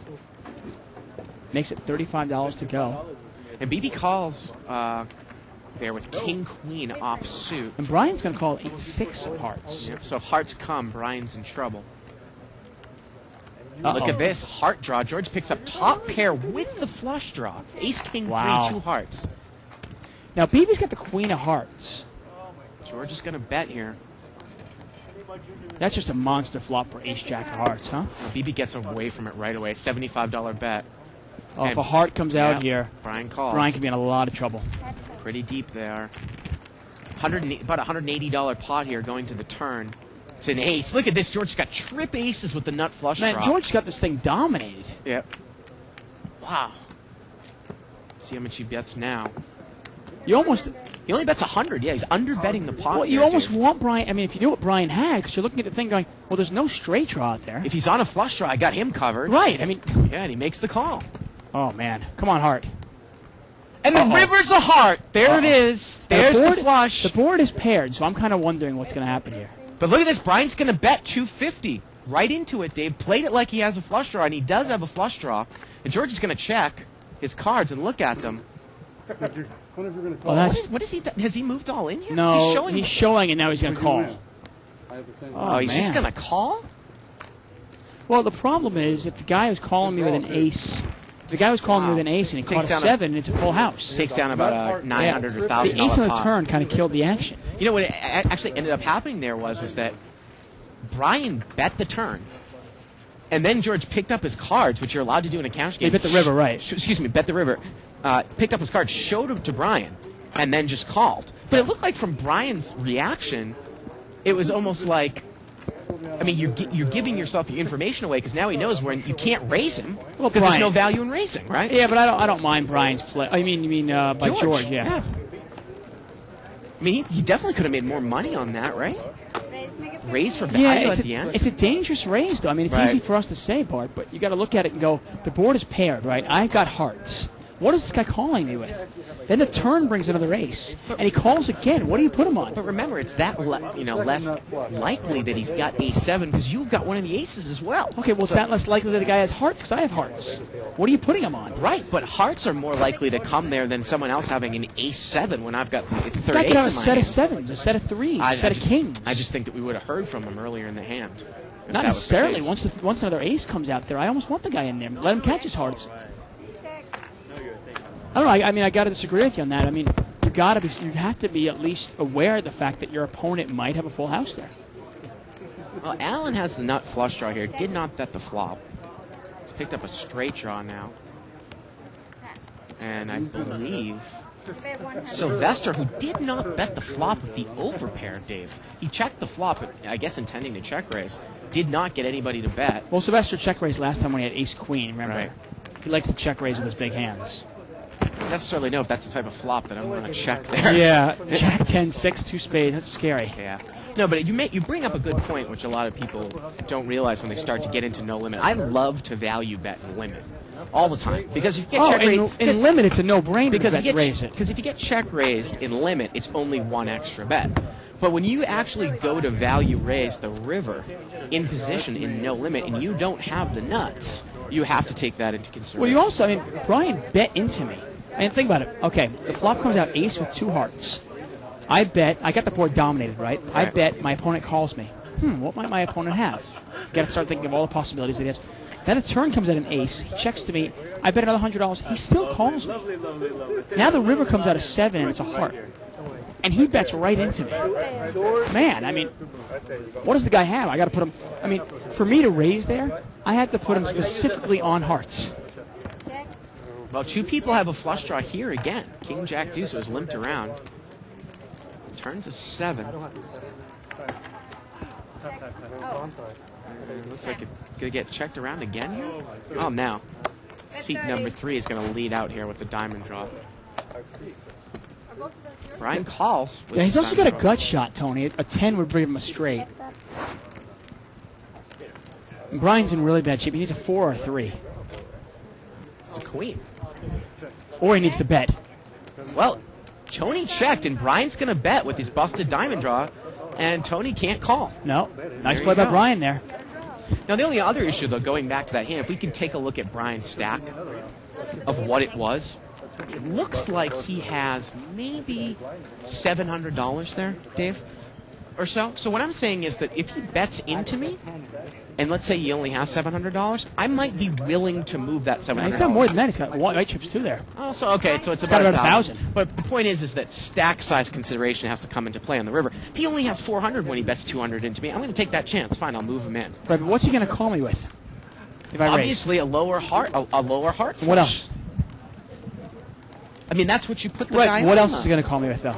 I mean, he could beat you with the full house as well, but I'm saying I might be willing to take that chance if he only has 400 or 500 left. I mean, it's definitely a judgment call, but I mean, if you're playing that game and a guy calls me, and then bets into me, I got to be aware of the fact that this guy might have just filled up. Got a raise here by straddled by seat 6, and then we have a raise by Barry. I mean, let me throw you one thing at you. If Brian had ace-7 there, might have he played it the exact same way he played it? Ace-7, call the flop, then another ace comes, he goes, wow. Possibly. Well, okay, I'll just call because the guy could have a bigger kicker than me. Now the 7 comes out of the river. Well, I want to bet it because I don't want this guy to check behind me. Possibly. Now Barry's going to bet right into the flop here, and it looks like it missed everybody. He'll call just to see if he can make his $50. Brian's going to call with the gut shot there with Jack-9, backdoor spades. Now, he obviously doesn't know his jack or his 9 is good as well. Oh, he's picked up the spade draw. And it goes check here. And the river is a 9. Let's see if it just gets checked down here now. Go ahead, Barry. I got a 9. And the jack, and he's backed into a pair there, and he's going to take it down with Jack now. Well, once that turn comes out of spade, I mean, there's so many cards that can help Brian. Yeah, Barry took one shot at it when he got called. He said, forget it, I'm done. That 9 of clubs actually kind of filled in almost every draw, huh? Right. Clubs, Jack 10. Yeah, that's about the worst card that you can see there with a naked pair.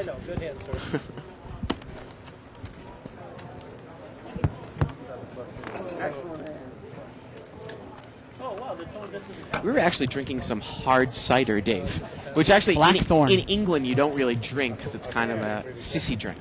It's, as a guy, you don't usually drinking hard cider, but here you can get away with it because people don't know any better.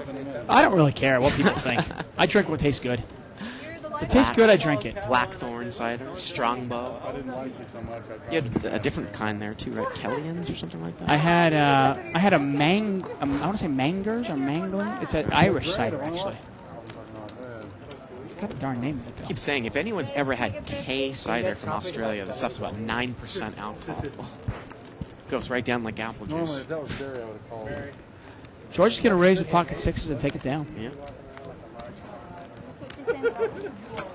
Well, if you got another barnyard on your way. That's a favorite against most hands, Barry. Yeah, choices would be a large farm animal. No, not really. I'm out here. No, not with my golf buddies. And somebody on 2+2 was actually saying something about that Pooh costume. It was actually really cool. Literally like 5 years ago, I had a Halloween party to go to, and I'm at Disneyland out here in Anaheim, and they had this Winnie the Pooh costume on sale. I mean, it was like one of those step-in ones, full step-in, put it over your head and everything, Pooh costume. But it was on sale for like $25. I mean, you can't even rent a costume for that much. Well, meanwhile, once in a while it gets cold on a Halloween night out here. It's actually perfect. I think between myself and my wife, we've probably worn it like 12 times. Comes out to like $2 or $3 every time we wear it. Look at this. Allen raised with 7-4 of diamonds, 35, and Nicole smooth called with pocket jacks. And George is going to come in, yeah. Smooth called with jacks. Well, you know what? I think Nicole is playing the player. She's scared that if she re-raises Allen, and then Allen comes over the top of me, what am I going to do? But don't you want to try to find some information out there? Not necessarily. Sometimes you play. That's a way to play jacks, isn't it? Just try to hit a set. Or, I mean, that's a bad flop for it. But if the flop comes out deuce. I mean, Allen, she's got position on Allen. Well, Allen's going to bet. He's picked up a flush draw. Oh, if he's going to raise with 4-7 of diamonds, he's got to bet that flop. He bets 55 here, which the pot, Dave, was about 140. So again, kind of a weak bet.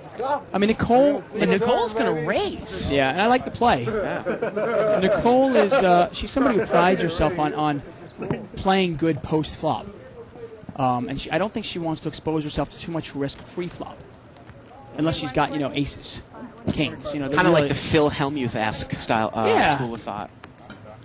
I mean, now she's got position on Allen. She raises. And Alan's going to make the call. You put a 9 out there, dealer, I'm going to And now the pot, she raises about 75 more. Alan called. Pot's about $300 now. Now he called her. Do you put him on diamonds or a king? Turns a 5. Let's see how she plays it. She might check behind him. Let's see. Nope. About a $300 pot here. Bet 170. Wow. She's going to bet here. I mean, Alan's called my raise now. What do you put him on? Yeah. Going to bet 175. And Alan's picked up a straight draw now, Dave, as well. A 6 or a diamond. Let's do some math. The pot's about 475, 175 got 12 to call, outs. with one card to come. He's got 12 outs. For as far as he's concerned, there's 46 cards that are unseen, 12 that help him. He's getting about 2.5 to 1. I don't think he has the odds. 34 bad cards, 12 Yeah. good cards. One card to You know, come. if he knows his diamond is good, he knows the 6 is good. Yeah. You know, he's got 34 bad cards, 12 good ones. You know, it becomes a math problem.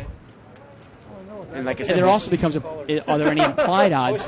Can I, if I hit my hand, does Nicole have any money where I can now make another $300 or $400 after that? and the answer to that is no. She's all in. Yes, pretty much, yeah. I think she might have another 100 or so. Okay. Actually, well, let's see. She's here. got She have another 200 more. 200? Well, if you now push, well, Well, I think that 200. I think she's going to call if a diamond or a 6 hit. I think she calls 200. well, he's going to make the call. He's going to make the call. So the pot now is 650. She's got to hate her hand right now. She's got to think that she's beat right now, right? She probably puts him on a king. Remember, he raised free flop. Yeah. He bet, and now he's called her twice. Right. Pot is 650 here to the river. And the river is a 7. That's no good. It's Gives probably out- just going to get checked down. And it Oh, is. yeah, she can't bet Yeah. the river. He's got 7, 10 of diamonds. And she takes it down. And they put him on 7, 10 of diamonds. That's pretty close. Well, I guess if you say it like that, Dave, and the pot then is, it's 175, you're basically calling 175 to then win 675 if you think she's going to call regardless if you push in on the river. Right. If she's got another 200. But I don't know if you know that she's going to call. She has committed a lot of chips to the hand. So that's what you're saying. I mean, Yeah. you look at the pot there. It's a $600 pot or so. Can she lay it down for a $200 bet? Well, it would have been if he makes the call, basically the pot's now 650, he moves in for 200. Can you get her up 200? Right. Diamond You're getting comes up 4 to river. 1 on your money. Yeah. You know, Yeah. you have to be. He has to be bluffing basically 1 out of Right. 3 times, 1 out of 4 times to make it right. Right. She might have laid it down. Who knows? To be honest with you, with jacks and a diamond comes at the end and he pushes in, I think that she doesn't call. Because she can't beat anything anymore. Yeah. She can't beat the king and she can't Yeah. beat diamonds. Queen 6-7 here. I mean, truth be told, if Alan had pushed back right on the flop, Yeah. if he bet, she raises, and he moves all in, I don't think she can call. But obviously, easy for us to say. Turn is a 9. Somebody Now, bet. Adams actually picked up an open-ended straight draw with second pair. Well, Nicole's got an open-ended straight draw with a flush draw, and she's going to bet. She bets 20. 9. Put a 9 up there. 9. And the river is a 10. Wow, and Adams gotten there. Yeah. And Nicole's going to bet here a little bit. 35. Bets 35. You got 9. And I believe Adam just calls. Adams? Wow. There you go. No, I'm not. No, I'm surprised Adam just called there. What is he? Is he scared of Jack 8? I don't know. Now, the funniest I thing mean, I about guess that, he could also be scared of Jack King. the funniest thing about that hand, obviously, you talk about fundamental theory of poker. If you knew what the other person had, that's what you really want to do. If Nicole turns her cards up, obviously calling in that spot is the worst thing for Al to do on the Right. turn. It's either an all-in move, or you think, well, I'm going to fold because if I get there when it's obvious when a diamond comes, she's not going to pay me that extra 200, which I'm trying to factor into the equation. So, I mean, if he really knows what she has, when he picks up the extra outs on the Right. turn, when he picks up the straight draw, Yeah. so he goes from 9 outs to 12 outs, right. if he bets on the turn, Mhm. now you go, Nicole's, now he's bet the flop, right, and she's called. She raised him, Right. and he called. If the turn comes out, if he bets it, can Nicole call then? Right. What are you doing? They're going to yell at you. You're waiting for that? Limped around here. King, Jack, 5. I mean, because might have Nicole played it that way. Let me throw this at you. This is a bet and a fold. It's pretty easy here. If Nicole's got diamonds in that hand, and the flop was king, 2 diamonds, right? King 8-9 with 2 diamonds, something right around there. If Nicole's got diamonds, she might raise and take the free card, right? But if Alan has a king, might he wait for a safe card to come on the turn and then bet it again? Right. This is pretty funny on 2+2. Tuck's poo costume. If anybody familiar with South Park? I like that. That's What's good. that guy's name? Mr. Hanky. That's Mr. great. Hanky. That's classic. Yeah. I wish that was my poo costume. That would be a great costume.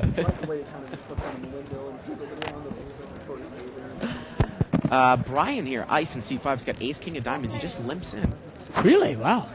mid position. 4-way action, $20 pot. Hi-ya! Queen 8-8. Give it back. Somebody have an 8?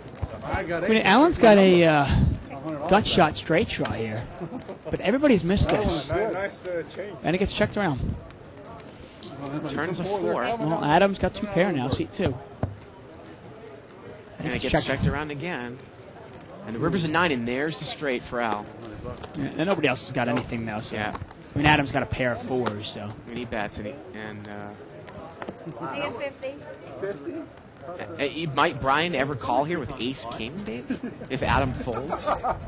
Thinking that Al's just trying to steal it here? Yeah, but at this point, though, you know what? You've given. At Not this so point, small. you've given up on the pot, though. You know, you didn't raise pre-flop. You didn't bet on the flop. You didn't bet on the turn. Now you're going to call. I actually like the bet by Al because he's over betting the pot. He's 50 into a $20 pot, maybe looking like a steal bet. As long as he does his steals like that, also. Right. Problem is, have you ever seen Alan steal?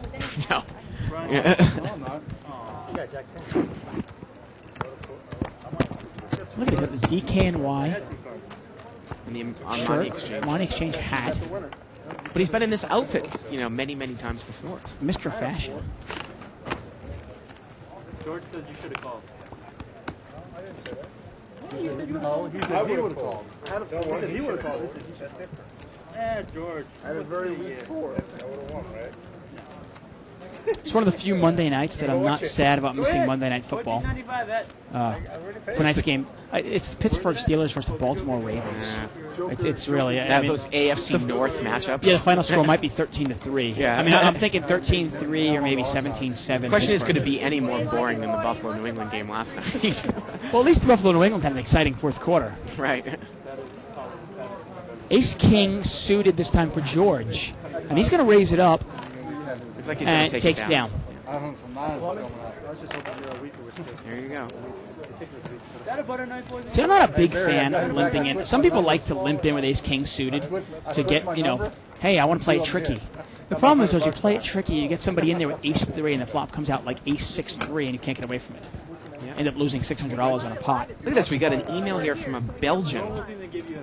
Wim from Belgium. They saying, put some good beer in Belgium. sending you an email to tell you I love your show, even though it starts there at 3 a.m. and it's helped me immensely when I first started Hold'em Poker. So thank you very much. And P.S. German beer is pretty bad compared to Belgian beer. So I'd say try out Belgian beer and let me know if you like it. Now, Belgian beer, Dave, is Stella Artois. It's a Belgian Ooh, I like beer. Stella. It's a good beer. Let's get back to this email after this hand. Now, George has got pocket queens here. He just had Ace King, too, so he's raised 2 hands in a row now. Yeah.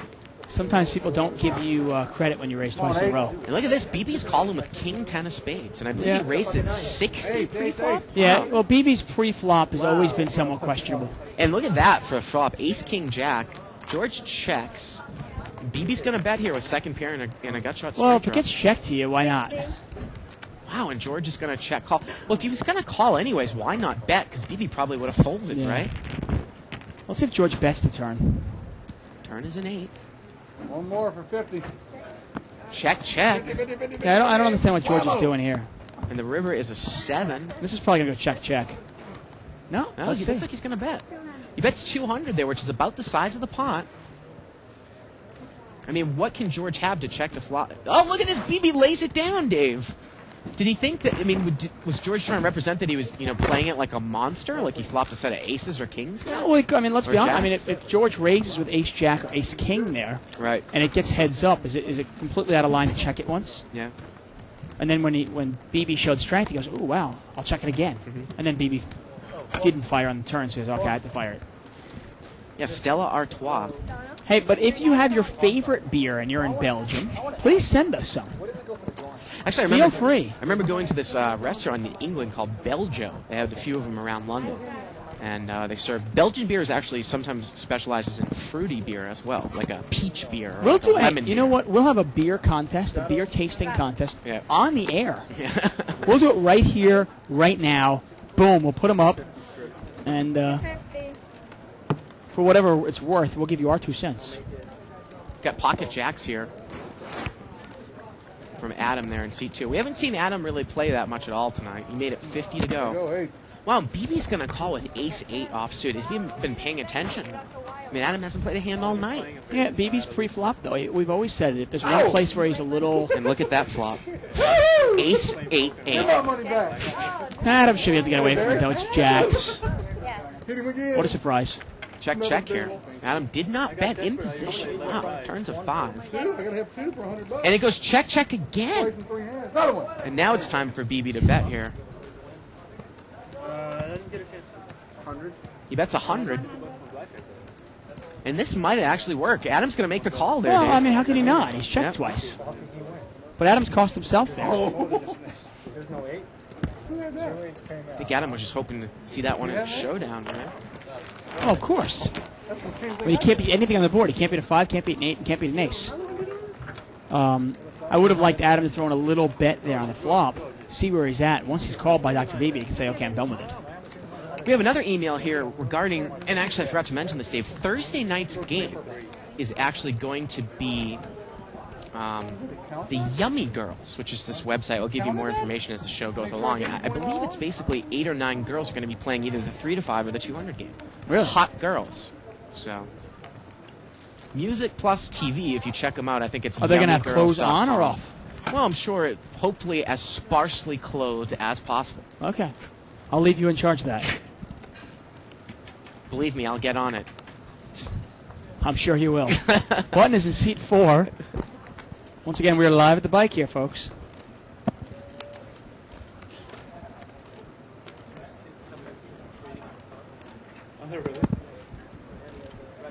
Want to wish a happy Halloween to everybody out there. How many raised? Hope you're having a fun Halloween.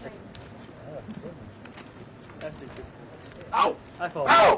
Limped around $25. here. BB's flop trip 8s. Well, how much you want to bet that he checked that he doesn't bet? I don't know what's going on there with ice. More money than numbers. I think maybe they were doing one of those side bets, Dave. They're playing the numbers game. Yeah, George that number. bets, 15. Well, he's got King 10. of course. And Dr. Beebe's going to call, I bet. Right? Yeah, looks like it. Yeah. Smooth It's calls. a rainbow board. The problem here is that George is probably going to be once BB calls. I think George is going to be well, unless maybe BB, he thinks that BB might have a weak 10. Well, now George has picked up a flush draw. Yeah, he's going to bet again here. Yeah, George needs a 10 or a club on the river. Now, it can't be the 6 of clubs, though. He bets 125 here. Now, is BB thinking that he might be outkicked here? He's just going to call. I don't know where George thinks he stands right now in the hand. And the river's a king, so George makes kings and 10s at the end. And he's going to bet. 75. He bet 75. I mean, that seems like such a defensive bet. I think I might have raised him there at some point throughout the hand there, Dave. I mean, don't you think it kind of screamed blocker bet there at the river? $75 bet into about a $300 pot on the end. Yeah, it looked like about what he's comfortable doing. Yeah. Just hoping BB had a 10. You can't really blame Dr. Beebe there, because if Dr. Beebe raises at any point, George is going to throw it away unless George has an 8. And if George has an 8, it probably beats his 6 kicker. Here we go. Getting an email from Timothy Fisher. Magners Tuck. Magners Thank you, cider. thank you, thank you. I appreciate Magners it. Irish That's what cider. it is. I've got like a 45 of it in my house. Yeah. Did you get that over here? They I sell got it. somewhere? Yeah, I got it at Whole Foods. So here we go. We haven't really heard much from Barry Woods lately, have we? No, he went on a rampage right at the beginning of the show. $3,800. George's got about $1,800. And Nicole, she's up a little bit. She's about $850.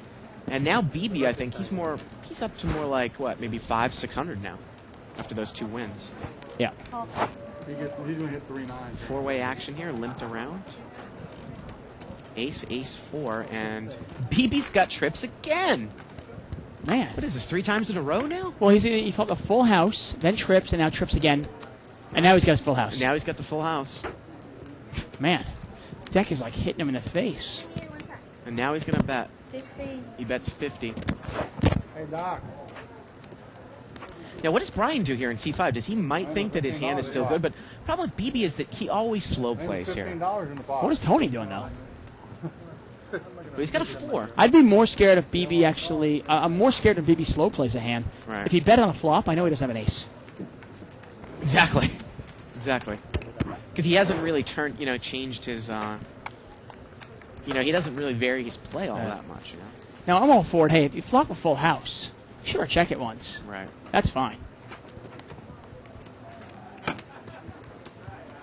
Although I got to tell you, in limit though, I mean, I sometimes would slow play full houses on the flop in limit. I say, why just not, especially if the pot's big, why not just jam it anyways? Because the draws are going to come in. Yeah, I mean, what magical card are you hoping someone's going to hit? Where if you're raising, they're not going to be in there anyways. You know what I mean? It's Actually, just about 4 days ago, I was playing a 20 game here. yeah. And it was almost laughable.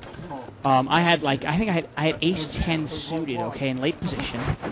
And I raised, and I got called in like 6 spots. And I'm like, okay, the flop comes out ace 10. Okay? 4 people played, and it was capped before it got to me. And I'm just wondering, I'm like, what does everybody have? Pot was limped around here, 8-10 jack. And Barry's going to bet here with 9-10. He bets 50. Looks like he has the best hand right now. BB's got a 10 with a 7. So both players have straight draws with their Yeah, second pair. Sylvester's got he's got the 9. He's got the open-ended straight draw plus the backdoor. Diamond draw. Back he's to gonna double. call. Now, if a queen were to come, he actually has a better straight than Barry, though. Right, and it's a very good straight because he's got the king. Right. Turn is a 6. BB is out of the hand. I mean, a queen would be killer for Barry here. Barry's going to bet here. But right now, Barry's in the lead. Bets 85. He's got the 10 of hearts in his hand, too. Third heart on the turn. 85. And Sylvester, if he calls here, How about this? He's going to raise, Dave. He's going to represent the flush. He was on a straight draw, and he's represented the flush. I love it. Great way to play. You don't see many players do it. you wonder here, can Barry... Made it 200 more. Yeah, Barry might think he's drawing dead here. If the guy has hearts, he could be drawing dead. Why don't we get a shot of Sylvester here? What a bluffer looks like. 100. 15. And it's 200 straight, so I guess it's only 115 more, Dave. Thank and you, Barry Isaac. makes the call. Great work by our tech staff there. Look at that. Pot's now over $500. Well, Sylvester needs a black king. And it's a 4. I was going to say a black king or a queen to win the pot. See if he follows up through it. Let's see if Sylvester... Pot's about $500. 15. And he's going to bet $250 here. So it's a $750 pot. $250 What can Barry beat? for Barry to call. And that's like a bet saying, please call me, right? Like a value bet at the end. Well, what can Barry beat here? Not much. And look at him. Look. If people always ask me for tells, well, can anybody pick up a tell on this guy? He obviously does not want to be called with king high. And look at that. Barry folds. And I mean, to answer your question, he can only beat, not a busted flush draw because the flush got there, a busted straight draw without a pair. Right. He You can know? only beat a 9. He can beat 9-8. Right. He can beat 9 king. I mean, even if the guy had done that with Queen 10, he still loses to that as well. Yeah. You know? So, it's pretty difficult, and I think it's the right laydown in the end, because, again, you want to put somebody on a range of hands. I just don't really understand the call on the turn, though. If Barry thought he was beat, why call a turn unless you call a turn to see if this guy can follow up and bet on the river as well? Possibly. Nice bluff there by Sylvester in seat 4. That's actually a great bluff. Those are the kind of bluffs I love, when you're really representing something. The bluff that actually makes sense. Pot is limped around here. Button is in seat 7. That's Dr. Beebe. Flop of ace 4-9. Couple of diamonds out there. Sylvester, he's got the nut flush draw here. But George also has diamonds. And George has a pair with his diamond draw. And George is going to bet. Yeah, nobody's got an ace here. He bets 40. Allen has 9-3, but he's out. Let's see how Sylvester plays it. Mighty check raise here? Now, he just bluffed last hand, but nobody saw it. Only we did. Well, maybe the pot's so small. I don't know. I mean, is he going to get rid of this now? Yeah. That would be a pretty big laydown, considering he's got the nut flush draw. He just calls. Pot's about $100 going to the turn. Nine's coming. Turns another ace. And George bets again. George is going to continue representing here. Bets 100. 100. Problem here, though, now the board is paired. Let's see if Sylvester can check raise this, though. I mean, Sylvester did it last time. Last hand, the same exact thing. He was on a draw. He decided to raise the turn, and he took the pot away from the better hand. And he can do the same thing here if he does it again. Well, the other side of the hat, though, is now the board is paired, and I have one card to come. Even if I hit my flush, are there any implied odds to go for this? If he's thinking of it more passively. Right. And he's going to lay it down. Well, to me, it's another one of those raise or fold situations. Right. And he's picking his spots. Last hand, it was a great spot to do it in. He raised Barry, and it worked really well. And I think he was scared of raising George there in case George actually had the ace. You know. And the river was a diamond, Dave. Wow. 6 of diamonds on the river. Maybe that would have got a little action there. But you've really got to be aware of the fact, it's tough sometimes to bluff into what might be the nuts. Right. You're bluffing a guy who has an ace, possibly. You and I, we know he doesn't have an ace, but how does Sylvester know that?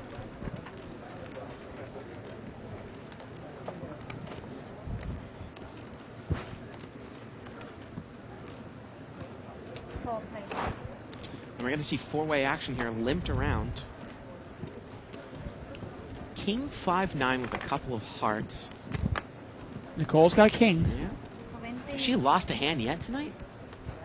Well, she lost with, who she lose with? No, she hasn't. No. She bet 20 here. And I believe that we've got a raise there by Tony with Jack 9. Look at how quickly Nicole folds. Well, there you go. Thank you. Tony raised there with second pair and got her off the hand. Well, black King 10 on that type of flop. I guess she just doesn't want to get involved. King 10 of clubs there. Yeah, she would have called me. Guaranteed. If I make that move on her, she calls me. Well, you always try to make moves. Well, especially against Nicole. You're always trying to make moves against girls, Dave. Well, hey, if a girl is going to play passive, or if a guy's going to play passive, I'm going to try to take advantage of it. Right. Because I don't want them laying down big hands against me. I want to get paid off.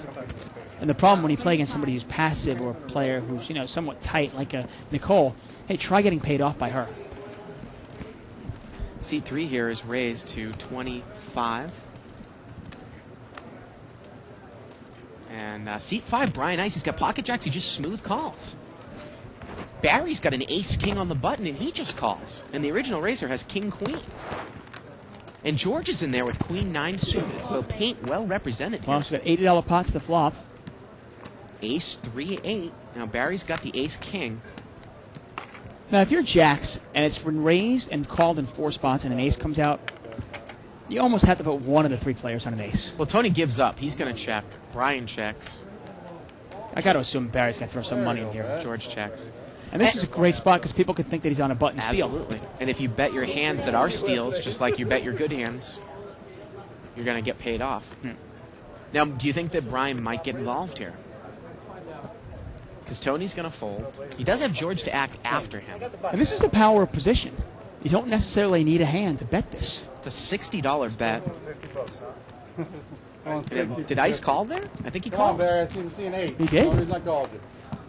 And here we go. Heads up. The turn is a 4. Barry's still in the lead. Brian's got 2 outs and 2 outs only here. He needs a jack and only a jack. No, bet it, Barry. I think Barry said he's going to bet. He's deciding. Come on, there. Barry. 25, and I'll split it with you if it comes. And Brian, of course, goading him on to figure out how much he wants him to bet.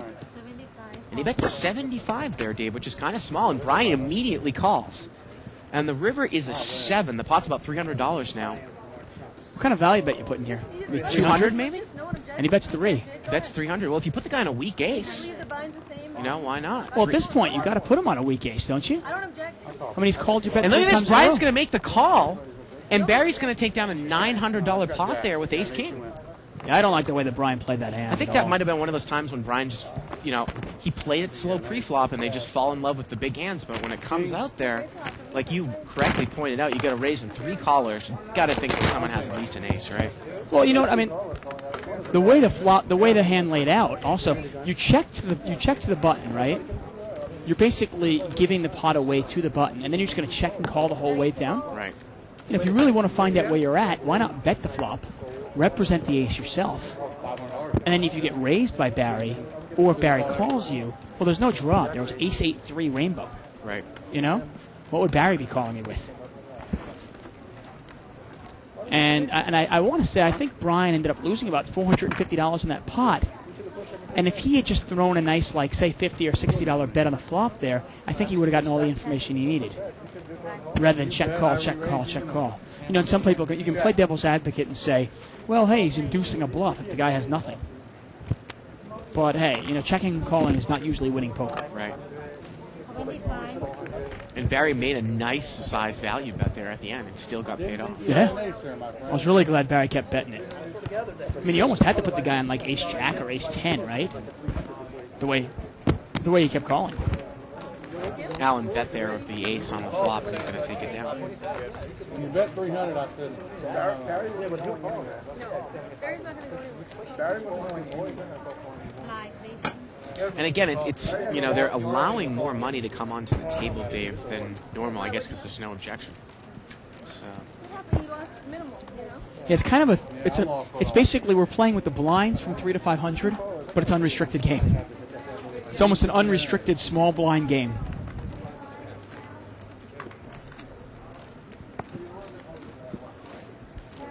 Button is over there in seat 2. I mean, this game is actually plays bigger than some 5-10 games. Oh, yeah. Because of the money on the table. King 7-9, all spades. This is interesting. Seat 4, Sylvester's got a king and a 10 of spades. He's in an early position. The pot was limped around. $25 pot. He's going to bet above the pot. Bets 30. Good. I like the bet there. BB's open-ended with the 8 of spades. But again, 3 spades out there. Is that the type of flop you want to chase straights with? You can't chase this. He's gonna muck. I mean, basically in the same spot. You're in raise or fold mode there. Yeah. You know, if you think the other guy's full of crap, then raise him. If you don't, then muck your hand. And Sylvester takes it won down. 100 cards. I hit it 3 times. Well, again, I mean, like I said, one of those other casinos in town. 510 400 restricted, Dave, with a 5+1 rake structure. Oh, it's a joke. Oh man! Live, basically. And I don't A think game that like their that- 200 game is much better either. I would assume a game like that, all you can do is play ABC. Just wait for big cards and play it like almost like a small buy-in tournament. but because the ante, but there's another case. It's interesting. They talk about small ante structure compared to stack sizes in any game, because the blind sizes are so big into relation to what you start with. Can you really just play it only ABC? Don't you need to loosen your Well, not requirements? really. up I don't because think of so. the blind Because I think you sizes? still have. You think about it. It's $15 to play a round, right? You still do have. I mean, you still have almost 25 rounds of poker. You got 40 times the big blind. Yeah, I mean, it's enough to wait for a card, but it's just not enough to play like real speculative hands. Right. If somebody raises it up to $50, you really can't call with pocket 7s or pocket 8s. Right. Because there's no implied odds. Now, okay, BB bet. What do you think BB has? Well, not a king.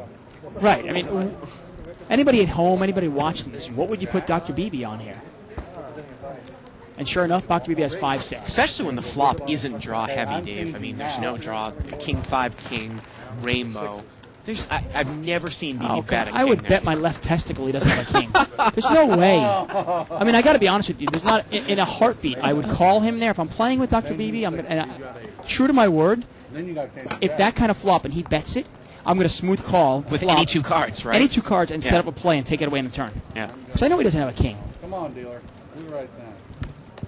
3 of them out there. Now I know Dr. BB actually watches the archives, Mm-hmm. so I know his son watches the archives too. So now I can't make that play.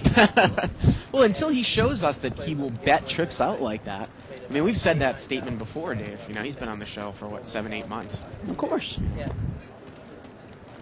Pot was limped around, and Sylvester on the button. He's got ace-king, and he's going to raise it up to 40. Try to thin the field out a little bit here, Dave, in position.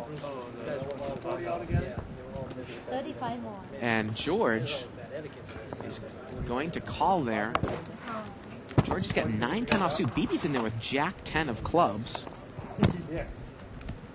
We got a few callers here. Come on, little upside down 9. I need some sixes. And like Look at that. those Adam middle and George. cards are really represented, huh? Adam and George have this basically the same hand there. Yeah, and Dr. Beebe and Tony both have clubs. $200 pot here, 5 ways. Ace 6-4. BB's got the flush draw. Sylvester's hit his ace. Now, it's interesting here. Tony's got a pair with his flush Yeah. draw. Beebe's got the flush draw. Wow. It's a $200 pot. This could be interesting. And it gets checked around the button. Doesn't bet with ace king there, Dave. With 5 people in the pot. How do you not bet that? Wow. Sylvester, he's done it before. He likes to slow play against Oh, single he loves pairs. to check raise. Yeah, but he's on the button. Maybe he's going to check raise now. Yeah, I don't. I mean, well, oh, he's got going to check raise now in position. Yeah, BB bets. He bets 60 into a $200 pot. Really not a big bet. Man, he just gave away a free card that really could have hurt him. And he was an And look at this. Now BB's going to get raised by the pair and the flush draw. And now, what does Sylvester do I got to now? tell you, I love the play by Tony here. Yeah. Now, I think Tony was going to check raise the flop, expecting a bet from Sylvester. When Sylvester checked it, Tony was like, oh, wow. Well, BB bets 60. Sylvester makes it 155 to go. Tony makes it 155 to go. And now if you're ace-king, you have absolutely no information, do you? No. I mean, You basically induced this bluff. and that could definitely have completed someone with 5-3. You could be you could be behind someone easily with 2 pair here. Who knows? As well. I think he's got to get rid of it the way that he played it now. Well, the problem is you've induced a bluff, and sure enough, Dr. Beebe's taking the chance to semi-bluff. Right. And now Tony correctly said, you know what, Dr. Beebe's probably full of crap. He's on a semi-bluff. I'm going to re-raise him. I'm going to raise him with my semi-bluff. Or maybe I can get Dr. Beebe off for something like ace-8, ace-9 that he was playing. I mean, how many times have we seen this even in Limit Hold'em where, you see a player kind of take a shot at it on the turn with Right. nothing, and you've got nothing but maybe a little better nothing than he Yeah. has, so you raise it up. How do you not bet the flop there with ace-king when you're the pre-flop raiser and it's $200 Yeah. in the pot? I mean, a pot's $200. How do you do that? I don't know. So let's see if BB makes the call there for the raise. Now, Beebe needs a jack, a 10, or a club to win this pot. He's going to make the call. The pot's about $550 now. Got a lot of outs. Of course, he doesn't know that. And the river's a deuce, and Tony's good. Now, the question is, do you think he's going to need to bet the hand because he doesn't think his hand's good right now? 200. And he does bet. I don't think he thinks his hand's good. Well, you got to put Beebe on an ace, don't you? And Tony, by like you said, raising with his draw, got Sylvester out off the hand with the best hand. People are always getting on us and being critical, but I'm going to tell you, I love the way Tony played that hand. Love it. He checked it. I think he was going to check raise the flop. When he didn't get a chance to, he took the pot away in the turn. Really nice play. Yeah, the next. And everybody's kind of throwing out their favorite beers here. Like I said, please, I'm willing to sacrifice myself, and I know Bart will too. We will sacrifice ourselves. Send in your beer, your favorite beer from wherever it might be, and we will do a taste contest. And chip count up there. We got a chip count here. Barry still covering the table with 3,600. Brian with 1,600. Now Tony, Probably with doubled that up win, there. I think he's up more over 1,000 now. Maybe at 1,200. I think it looks like. I think he's got double stack chip size stacks over there. A lot of money on this table, considering the blinds are only 5-5. Look at this. This is classic Jive Dadson. People that are new to the 2+3 thread, Dave. He says, I turned the sound back on the show only to hear Dave say, I really don't understand Barry's play. Well, Barry is apparently explaining his play, but of course I can't hear him because of Dave. I'm not sure exactly what he's talking about in a sense, but it doesn't really make a difference, Right. does it, when it comes to jive? All right. Raise 30s. We've got a raise here by the Greek poker god on the button with a couple of nines, a couple of black nines. And look at this. Al's going to re-raise with King Jack out of the blinds, and George quickly folds, Dave. Quickly folds. Al probably thought that, George wasn't really coming in with much. Raise on the button. And that's George playing Allen, too. If Allen's going to raise in the blind, he's going to give him credit for a big hand. Right.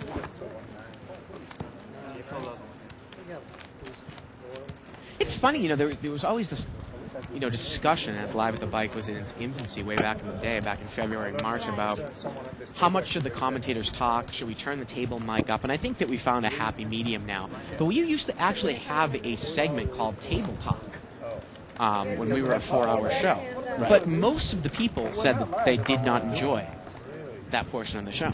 Well, I know we have a lot of viewers that only listen to the webcast. Exactly. While they're playing poker. Right. And they play internet poker and listen to us all like a radio show. And if maybe a Bartgasm comes through, they'll turn it on to watch. George raised here with ace-10 of diamonds. He does not get anybody to bite, and he's going to take down the blinds. Also, obviously, with table talk, it's hard to really control the players. And sometimes you get silence. Yeah. Sometimes you get a lot of people talking. And Up or down where like your hair is cute.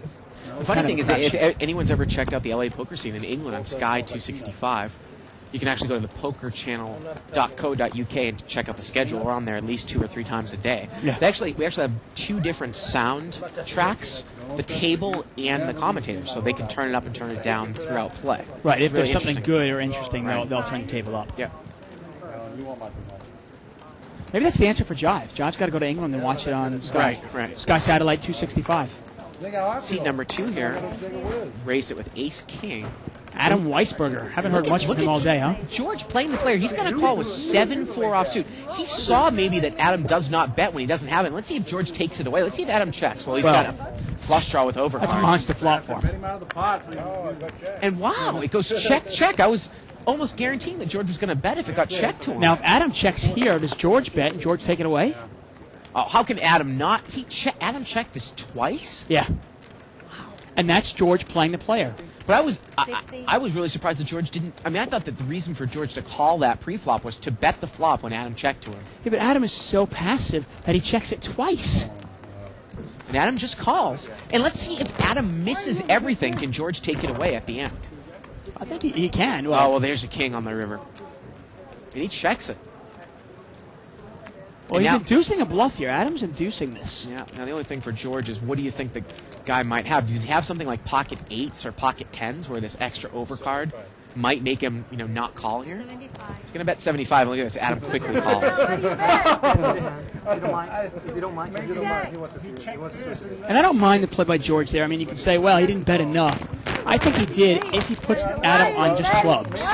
If Adam only has, say, ace-queen of clubs, Right. or ace-10 of clubs, you go, well, he can't call me. He's not even going to call $20 bet. I just thought that George was going to automatically bet the flop that got checked to him, Dave. That's why he called with 7-4, so I was a little bit surprised to see him check right behind the flop. Can you believe Adam checked that? Twice. I mean, that's about as good a flop as you can see with ace king of clubs, right? I like the river check. I do like the river check. Yeah. I mean, if you're going to check it twice and call, why not play it like you're weak there? Like a mid-pocket pair. And induce a bluff, which he did. Jack's here for Adam. Now let's see how he plays this. Well, I think he's in the big blind. He just checked it. That's a way to play it. Queen 6-10.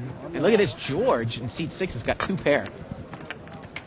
Now there's a queen out there, and that should save Adam. And Adam checked it. Yeah. Man. And George is going to bet. I was going to say, I played Adam. I was in a game with Adam right before the webcast, and I thought he played it really passively. There were a couple of times I raised it, and he just checked to me and folded. Well, he's checked here, and he's shaking his head. I don't think he's going to get involved, Dave. 1 overcard to his jacks. How much is that? 70. It's a $70 bet here. And if you don't have experience, it's interesting here. We saw Nicole play jacks really well before, even with an overcard out there. And she played it really aggressively, and she knew how to do it. But she has a lot more experience playing poker and playing pocket jacks than Adam Weisberger has. Oh, you couldn't win. I think you had it. George shows 1 card. He shows the 10. No, he had to show the other one. Tight. He was bluffing. I'm just kidding. He was bluffing. He would show you the other one. He was bluffing. We show you the other one. Just pick 2 minutes. Just 2 minutes. Just gonna catch a 10 on Sunday. Man, I'm going to be happy. I'm 0 for 3 on that hand. You've had it 3 times tonight? Yeah, I'm over 1. It cost me $500. And I've lost every one. It cost you $500? He gets 2 I guess, I had it twice. I won. You would have been over. Button moves over to seat 1. Raise it up. Raise up pre-flop. Nice thing about these the blinds being 5-5 in this game, Bart, is it really keeps the game loose because players want to see more flops.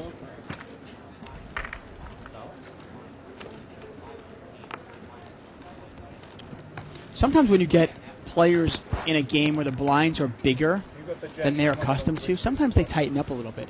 You know, if you were to get a guy like Adam Weisberger or, say, seat 4, say Sylvester, and you suddenly threw them in a 10-20 blind game or even a 5-10 blind game, they might tighten up a little bit because they're not accustomed to playing such a big game. Jack 8-6 here, a couple diamonds.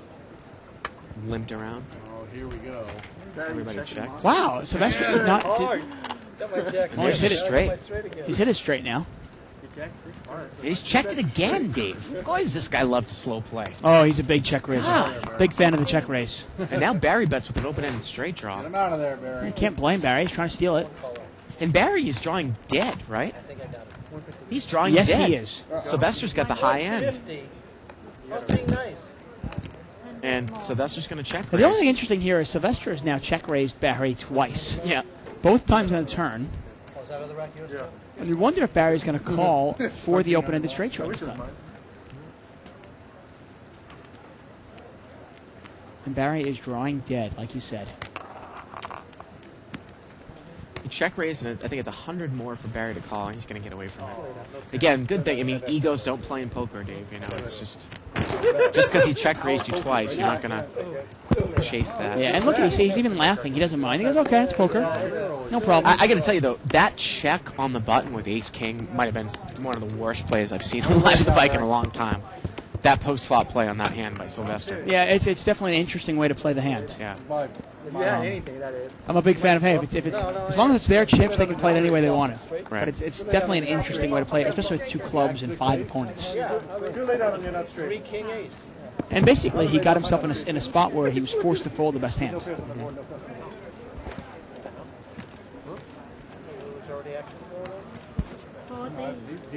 But not a turn. Get a raise here by No flop. Ice. He's got pocket queens. Made it 40 to go. Small Blind's got a suited ace rag. He's not going to play. And he's pretty solid there, Tony Wynn. Doesn't want to get involved. It's interesting. You see this post from Jive Dadson talking about us and how we talk too much sometimes, in his opinion. But it's nice to see that he's so passionate about it. Right. That we can instill that passion. I've always been a big fan of, you either want people to love you or hate you. You don't want anything middle ground. You tell me what you have, I tell you exactly what I have. Should you get a card? I had open-ended straight. Open-ended straight? No flush draw? And then there was a response on 2+2, Dave, by San Marcos Run 1. And he says, for someone who's watching something voluntarily and something that's free to view, sure is complaining a lot.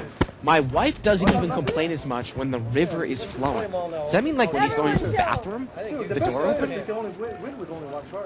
I don't know. I'm not sure. You have to remember, Jive Dadson actually does not watch the show voluntarily. Right. He's forced to watch it. No, I'm trying to figure out what this gentleman is referring to. My wife doesn't even complain as much when the river is flowing. When the river is flowing. I didn't notice that. When you play like Barry plays the board. Oh, now we get it. How stupid. I know. I, of course, knew what they were talking about, but just chose to play dumb there for a second. Yep. Now we get it. God. What? I hope you do. I think you're strapped, nobody else does you. We get a straddle here. Don't you hate that when somebody says a joke, and it's like the most obvious joke in the world, and you're like, huh? I don't get it. Straddled here, and we've got 1, 2, 3, 4, 5, 6 players. I believe Barry Wood's the best hand to Jack 10. Roll it. Everyone checks. Out there. 10 spade. Well, Adam's got ace-queen, picks up a queen on the turn.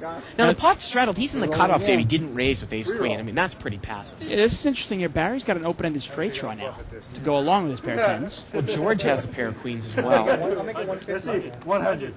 300. 100. And now Barry's going to bet. And I think he's 150. Wow, that's not a small bet either. 150 into a $60 pot? Well, the only thing that's interesting here is can you call it? If you're ace queen, can you call? I want time.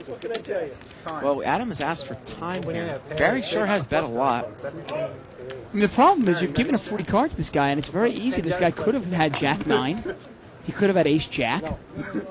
He could even make 2 pair here. I mean, playing ace queen this way. Well, you don't beat queen 4 here either.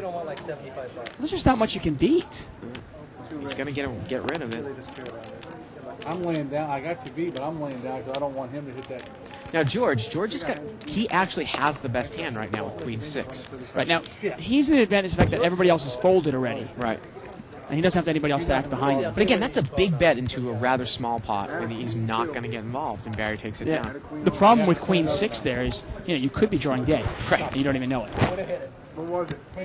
And look at that, Barry went rabbit hunting, and an ace would have come on the river, so he would have made the strike. A lot of people would hit straight. I don't know if they can't call that 150 to hit it. Jack. Adam would have made 2 pairs. It's a very colorful shirt that the Greek poker god is wearing. have Jack. And I guess we can now call him the Greek poker god. I know He had a couple of strings of episodes where we were calling him the Greek poker demigod for a while. Had a couple of bad sessions. Yep. He's turned it around, though. And again, I think that's another self-proclaimed nickname, Dave. I guess it's a big thing in poker, you know?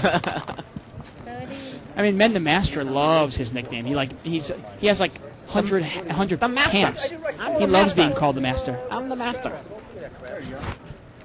You'll get And we get a raise here by Barry with ace 8 of clubs. I'm going to tell you a little story about men after this hand. Deuce 8-4. Well, Barry's hit top pair here, and Tony's got the same hand in seat 3. The exact same hand. 50. Barry bets 50. No, but they had. Tony's just going to call. Is Tony setting up a play here? George is out of there. And unless something weird happens, this is going to be a chop pot. No Jack. No Jack. Turns at 3.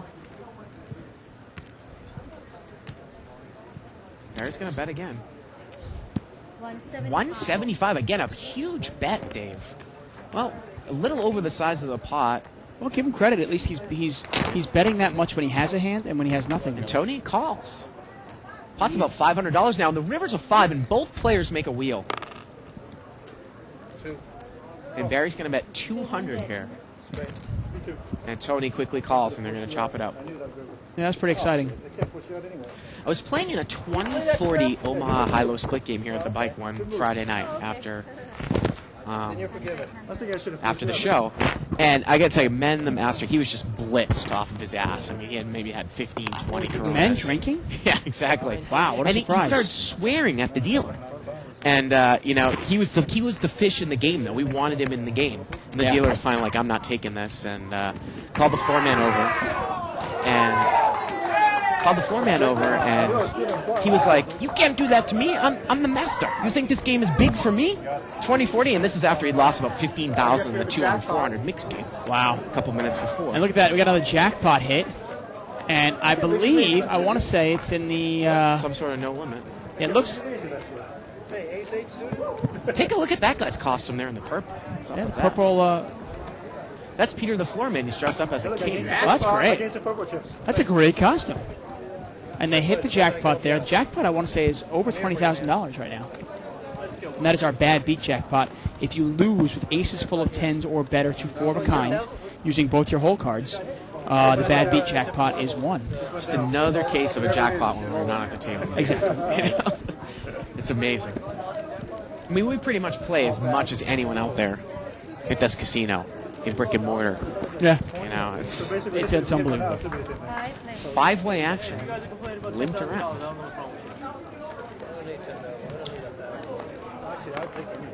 Queen, Jack, 6. Of course, tonight we're actually having our big drawing for the $1 million prize. Yeah, at 9 o'clock. So there might be one of the reasons why there's a lot of people here. Shut up, Barry. River is an 8, and who's got the best hand here? Tony with King 6? Yeah, you'd think it might have been a quiet night tonight because of Halloween, but no. All the freaks have come out. Well, Dr. BB's going to take a stab at this one, Dave. He's got absolutely nothing, and he's going to bet. That's 175, which again is a gross overbet of the pot. That must be missing. Value or value? Percentage of Even if you got the nuts. I just figured, do you want to call it? 175. Lock it in. And I was going to say, I was going to wonder how Dr. Pepe would do in a game like this. And we're getting word that he said the game was a little slow for him. You know, he's used to the Friday night game where people, I guess, are just used to throwing money at him. Right. And paying him off, ridiculously. And this game's actually, to me, the players in this game are probably better than our normal Friday night cast. For the most part.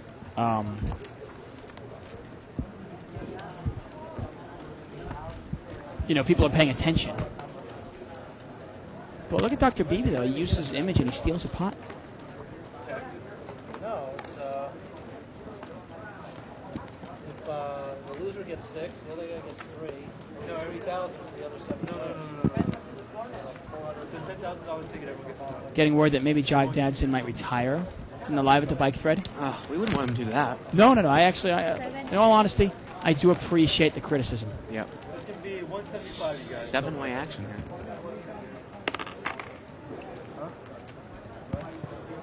Seven-way action, limped around, king 9 deuce. Oh, you get the king? Checked around on the flop turn. Is Pretty king. cool. $1 million drawing tonight. Yeah. Wow. Somebody could win $500,000. 25. Well, Barry bets with a 9 here, $25.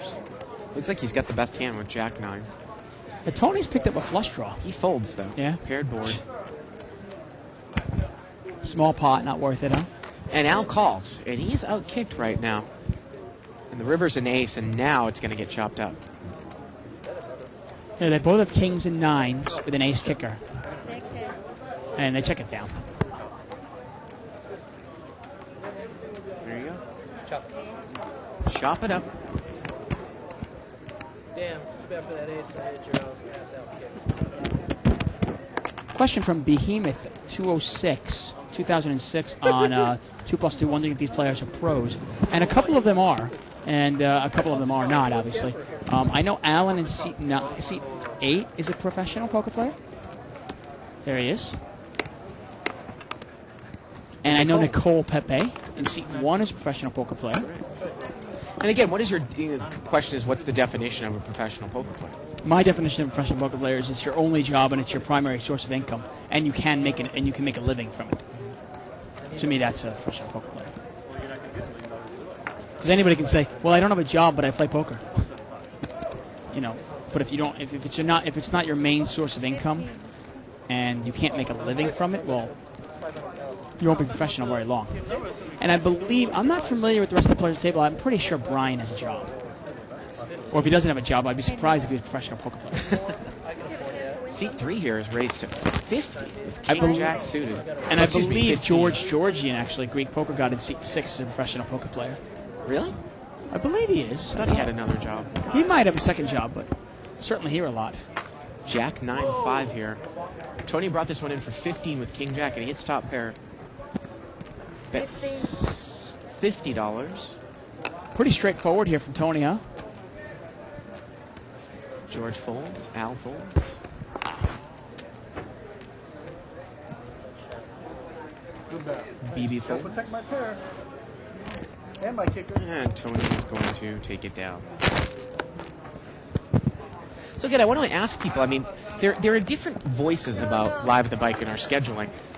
You can email us or respond on 2+2. Do you want to see a limit game, the 8-16 game? Because that's what pretty much we're going to get down. There's a lot of people that complain, well, where's the limit games? But then when we actually do a limit game, a lot of people come out of the woodwork and say, oh, God, a limit game? I'd rather watch paint dry than a limit game.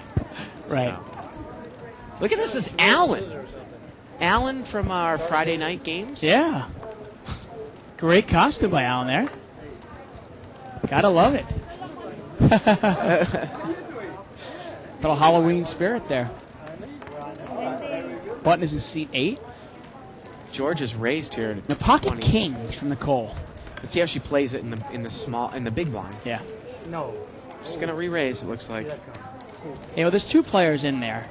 She wants to probably either charge him more to play or limit it down to 1 person. She made it 80 to go.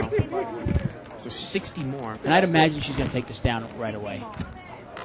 And George actually got 7-6 offsuit. BB called there with ace rack suited. And she takes. And she shows the kings. Nothing of that. Don't want any of this? Is she talking about her cards? I think so. Oh, I got a deuce. I think she was referring to her cards. Oh, Dave, you have a filthy mind. I'm actually curious, when you email us, let us know what limits you want us to play as well.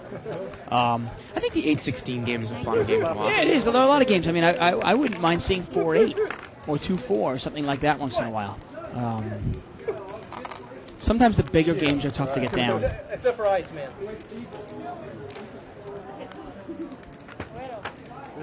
Yeah, Wero Jesus. Button moves over there to seat 9 as Sierra comes into the box. It's just interesting. Back another post there from San Marcos on 2+2 talking about keeping an open mind in poker, and that's what I always like to advocate. Whether you agree with us or disagree with us, the best thing to do whenever you're playing poker is always learn. What do you call it? And listen to other people's viewpoints, because you might be like, wow, I never thought of that. Because I know every day when I talk to you about poker or when I watch something, I almost learn something new each and every day I play. Spare floor. Are you trying to kill her cards? Bare floor. And Button is in seat 9. Getting serious now. A bunch of limpers here. Looks like Sylvester limped in early position with ace-jack offsuit. And again, it kind of turned into a pretty passive table here. Ace-jack offsuit is not really a hand I want to see multi-way here. Because the problem is, now, okay, I've got top pair, but Was he going to finally bet the top pair? Well, the problem is I don't know where I'm at here, and look at Barry. Barry's got top and bottom. Yeah. I don't know why he's not taking 8. Like He bets 45. Dr. BB calls.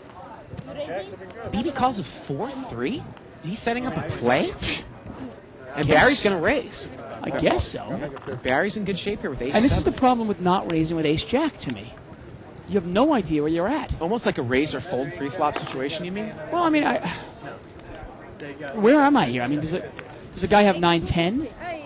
And actually, we're getting word that BB raised it to 50, and now Barry, I believe, has re-raised to 250. So BB's just making a play, and he's going to save Sylvester. BB is probably going to end up saving Sylvester when he's just making a play in between, Dave. You sure he's going to save him? Let's see. A raise by BB and a re-raise to 250 by Barry on the button in an unraised pawn? I mean, you got to get rid of ace-jack Cardinal here. rule, you never want to go broke in an unraised pot. Right. And that's the reason you raise with ace-jack. Yeah. And again, I think that Sylvester really got saved by the fact that BB chose that hand to try to make a move. Yeah. Well, you saw BB getting a little bored here. He's raised with deuce 5. There he's raising with 3-4. He's trying to get some action in the game. For himself, that is. You know, in no limit, when you don't raise, you have no idea what your opponents might have.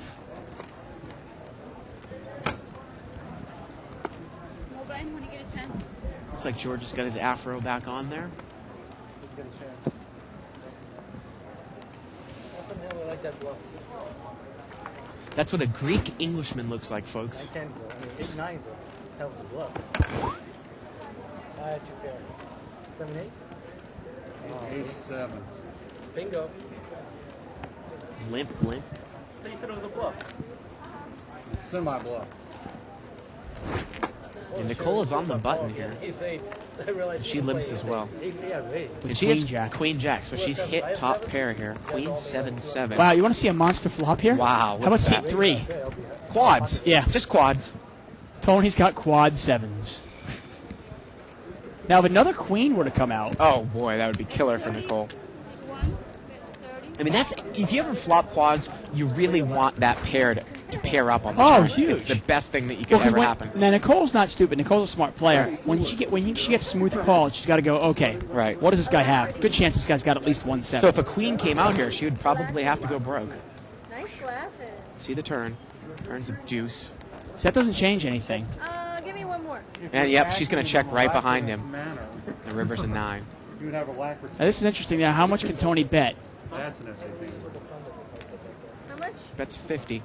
That's $50. And take a look at his face. There's the look of a non-bluffer, Dave. Someone's really confident with their hand. Only in the light drought. And Nicole's smart. I mean, right away she looked at it and said, okay, I bet this guy called me. What did he call me with? He either has a queen or 7. Now, my question to you, I've actually asked you this question before, and I remember you saying that you kind of had a hand like this during the World Series in a cash game.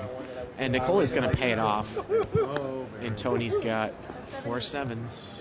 Yeah. He doesn't have A7. If the pot was like $200 there on the river, and the queen paired up on the river, and the guy bet into you, and there's 2 questions. Number 1, if he bet into you, would you raise with the queen? Number 1. Because do you think you can only pretty much be either called by a chop hand or a hand that beats you? And the second question is, how much would you? What if you moved all in for $800 on the river and the pot was $200? Would you call it? It really depends on the player you're playing against. Yeah. If you're playing against a good player, Right. and it's the flop is queen, and the board is queen, queen, 7, 7, and you have 1 queen, Right. you don't raise a good player in that spot. On the river. You don't. There's Yeah. no point in raising a good player on the Right. river there. Didn't I raise 35? Because it's either a bluff, or you're going to chop it, or he has you beat, right? Well, a good player's not going to pay you off. Right. baby. I mean, unless you're setting up a bluff, which is not bad. Ace 5 7 here. I mean, unless you want to set it up to the point where later on, if you ever do get quads, he'll Right. pay you off there too. Barry had raised pre-flop. He hits top pair, and he's going to bet 100 here on the flop. But it's real tough to get him. I mean, if a queen comes on the turn there, it's real tough for Nicole to get away Oh, from yeah. it. I don't care how much I money think you we have. actually saw one hand like that. There was a lovely young Asian woman that had 4 5s against a gentleman who made a full house. Yeah, She ace ended is up full. pushing all in. Yeah, $14.95. lovely Asian woman. I And, remember that webcast. It was we were sitting there going, "Come on, push it in, push it in." Right. I'm Straddle. Once again, we're live at the bike, folks. I'm David Tuckman here with Bart Hansen. We're playing No Limit Hold'em. Blinds are 5 and 5. This is a restricted 300 to 500 buy-in game, but there is way more money than on the table. I think the smallest stack on the table is about $600, and the biggest stack is probably $3,600. That's funny you said that.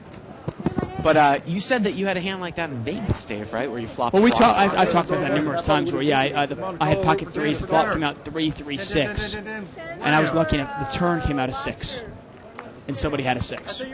Dave, we've got 8-way action here in a straddle pot, so it's an $80 pot, and someone has ace 8, I believe, at seat 4, and he's going to bet right off.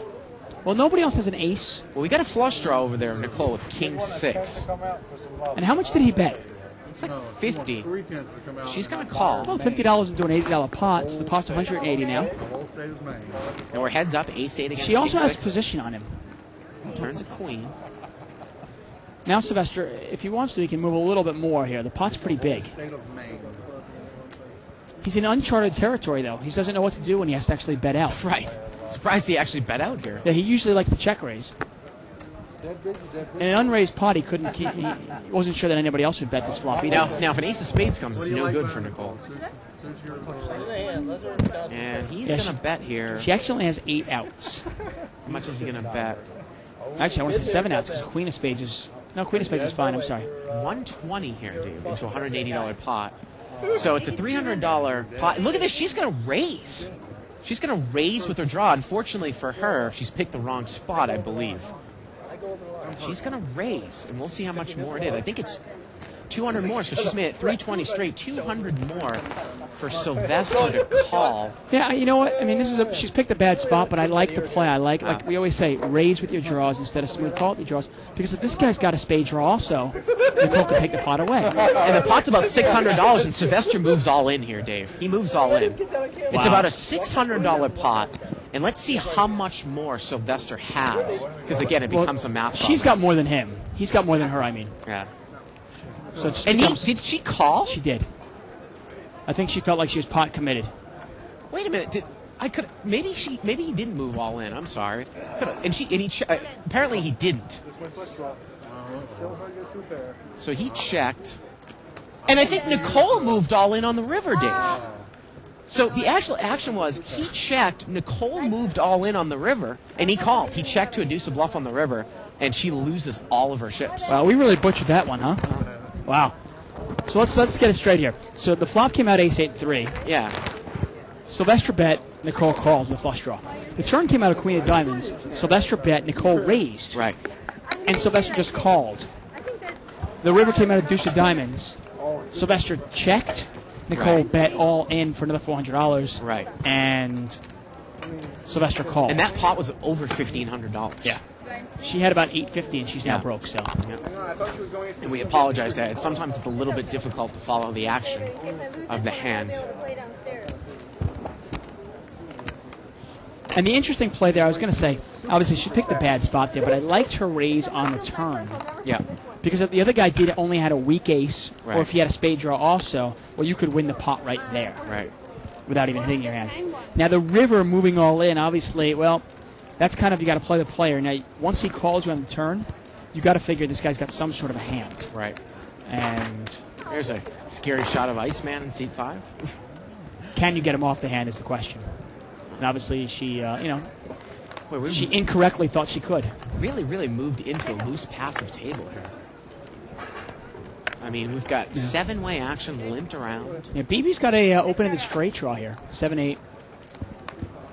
and he gets there. Yeah, right away. 9 of spades on the turn, huh? And he does not bet. Now Al bets with Queen 9. And Tony also has a 9. He has ace 9. So it looks like BB's probably going to go for a check raise here. Al bets about the size of the pot. He bets $30 with Queen 9. Well, you can't blame him for that. He's got top pair. And Tony's going to call. Well, that means BB's definitely going to put some money in here now, right? With the check raise. Any black card has got to be scary, huh? So the pot's now $90. Let's see what BB does here. 7 raise 100. He's going to make it, wow, $175. The pot's only $90. So it's $145 more for Al or Tony to call. And Al's out of there. Yeah, that's a good, easy lay down for Al, especially with Tony behind you. Now, it's a little bit of a tougher lay down for Tony, but got to start thinking of the hands. What might this guy have? Is he making a move? Well, the pot was limped around, so I mean, he could have 2 pair and have you beat now anyways. Yeah, I mean, he could also be putting you on a bluff and making a move, but I mean, would he make a move into 2 players? I mean, you got to remember, Dr. BB is check raising 2 players, not just 1. That usually signifies some strength. And Tony turns up the ace-9 and folds. I mean, I don't know about you, but I'm much more likely to bluff 1 opponent rather than 2.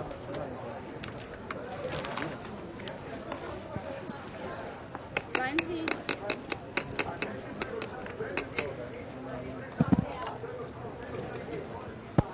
Thank you.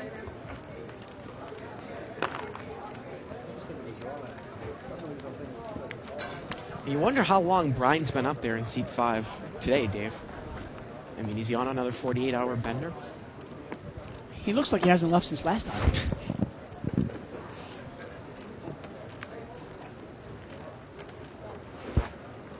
Brian was he was breezing along until he lost that big hand with ace-king to pocket aces when the board came out with a king. You think it's a bad play?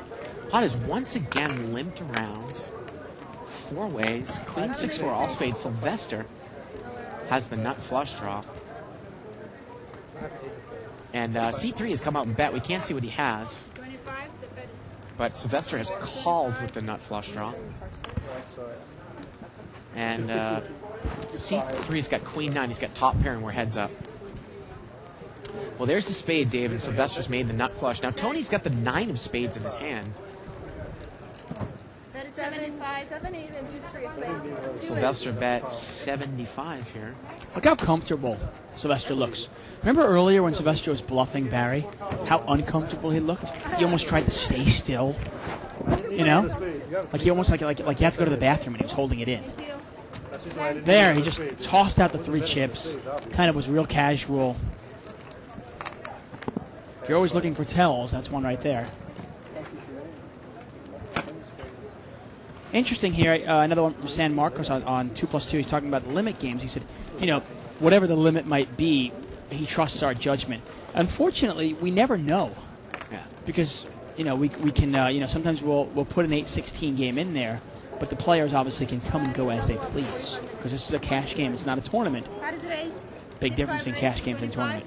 You can get up and leave whenever you want. If you go broke, you can always rebuy. Well, Ice has brought this one in for 25 with 6-3 offsuit. Allen calls. And Brian Allen hasn't calls. played a hand in a long time, Ice there. King, Jack, 5. Let's see if he continues. He checked already. If he does, he'll probably take it down, right? No, he got checked around. Turns a 7. He's picked up outs. He needs a 4.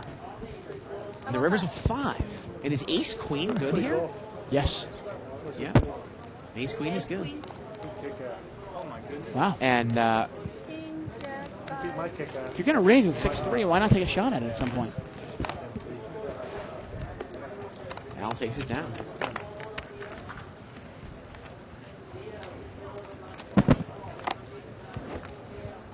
I'm actually curious. Everybody saw me wearing that Syracuse Orangeman hat. I'm a huge Syracuse fan.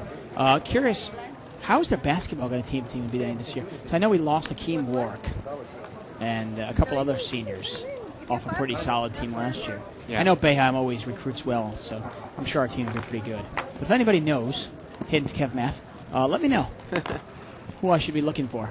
Kev Math, of course, from Syracuse, New York, the gentleman that starts the thread every night. Well, I want to say tonight is Midnight Madness. November 1st is the first day of where winter sports can start in college. Yeah. So I think tonight or tomorrow night, I want to say, is the first day of college basketball. Hey, when's the last time we've seen a pre-flop race? Limped Last around hand. again 6 ways. I raised it up at 6-3 last hand. Well, you quite answered my question. But it hasn't been often in the last couple No, hours. it's definitely been a little more passive. Checked around again. A lot of multi-way pots. BB's going to bet here with a 10. You get a lot of money on the table, and some of these players might be a little uncomfortable having that much money in front of them. You know Barry Woods is not uncomfortable. You know George is uncomfortable. But maybe Tony Wynn, maybe Sylvester. You know, these players aren't used to having $1,500 in front of them.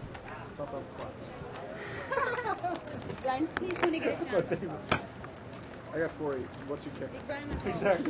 And the other thing, too, is I never knew a person that always liked seat 7. I thought that those were usually the least desirable seats on the corners. But BB, he's always in there. Yeah, I love that one. Well, Barry really hasn't played it all, you know, that much in the last couple hours, but he's at 3,600. And I think that Nicole rebought for, you know, 400 or 500, so 400. So Look at she's the Sylvester. big Wow. loser.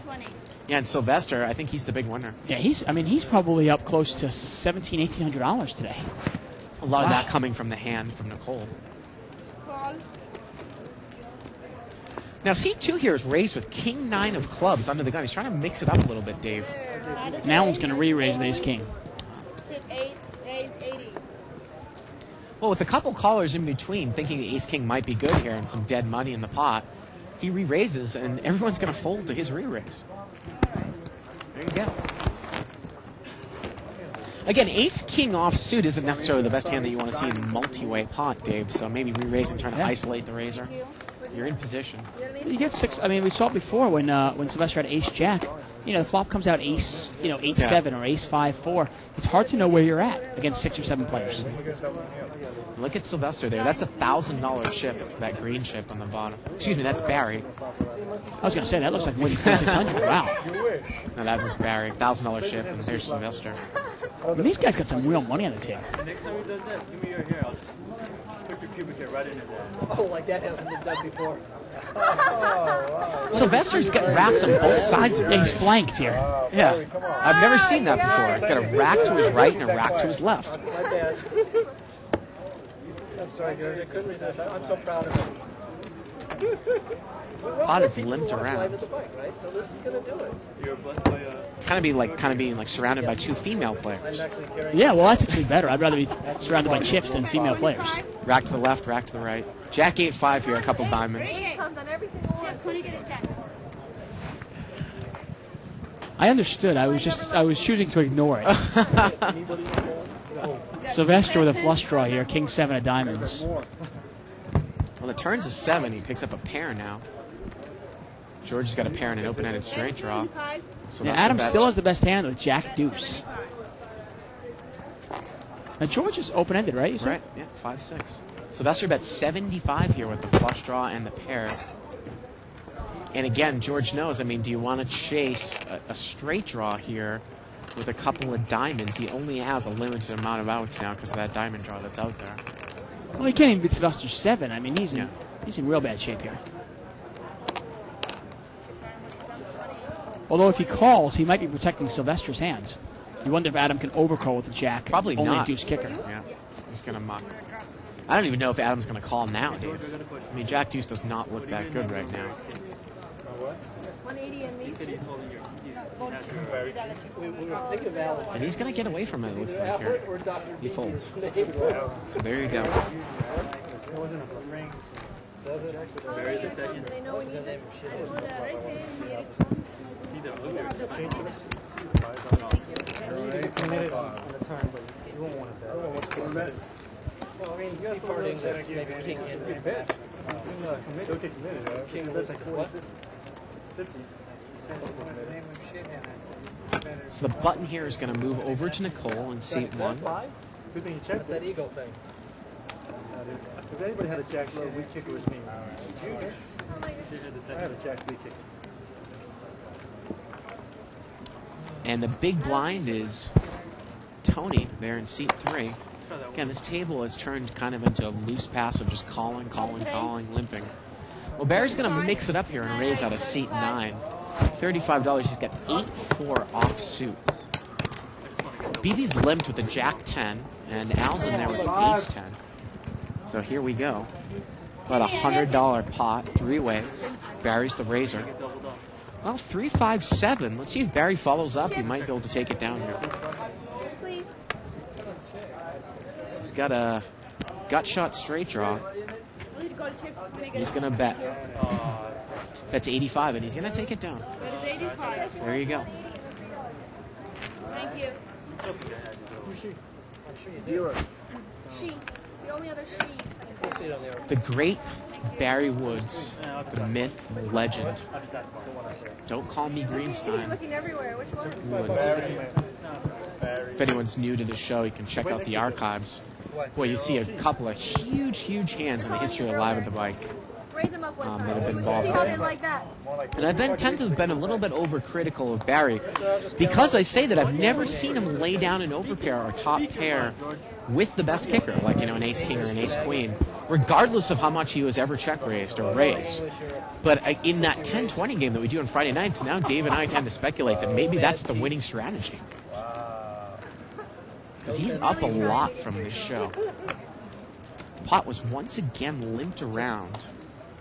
9-5-6, couple diamonds.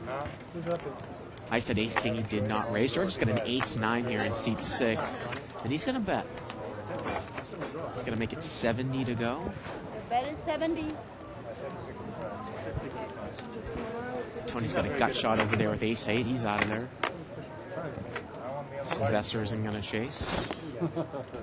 And Brian wisely mucks the ace-king. So often do you see people who play ace-king or maybe a really good hand pre-flop slow. They get stubborn and they stick around on the flop. Try to spike with one of the overcards. More often than not, you find that if your ace comes on the turn, it's no good. In that case, it wouldn't have been good. Drawing to 3 outs there with the ace-king. The high cards and low cards. You want your 6s and 5s. People are going to bet with their kings and people are folding. How many, We've got about a half an hour left in the show. Again, you can email us at live@thebike.com. We webcast cash games every Monday through Friday from 6 to 9 Pacific time. Alright, I'm king after this flop. That's a good one. Pot is once again limped around 4 ways. $20 pot. Jack 7-6, couple diamonds. Looks like Brian's got a weak top pair there in seat 5. He's checking. And nobody bets. Turn is a king. It's a 3rd diamond. It gives Tony the nut flush draw in seat 3 on the button. And he does not bet. It gets checked around. And now an ace comes on the river. And Tony has looked to back into top pair there. Let's see if anyone wants this pot. Tony's going to bet there on the ace. Bets 20. I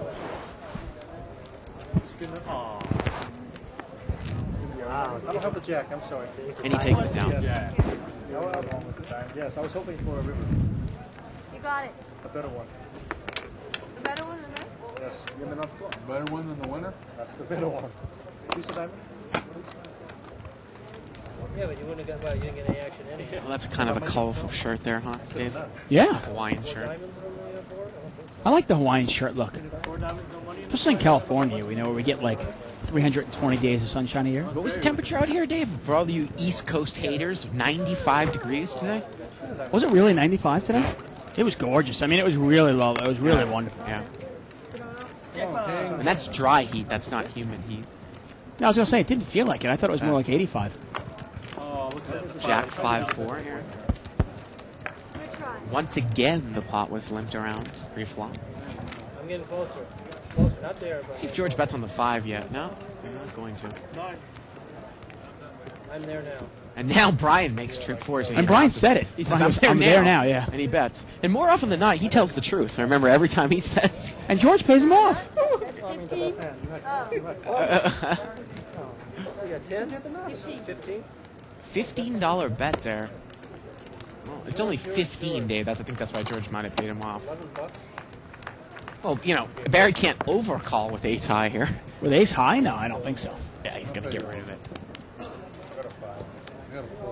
And Brian's going to Take it down, Brian. with trips. Wow, no raise.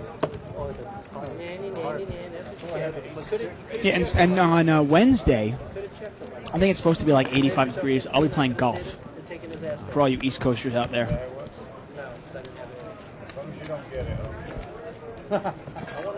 It's always a big-time shock when I go back for Christmas, dude.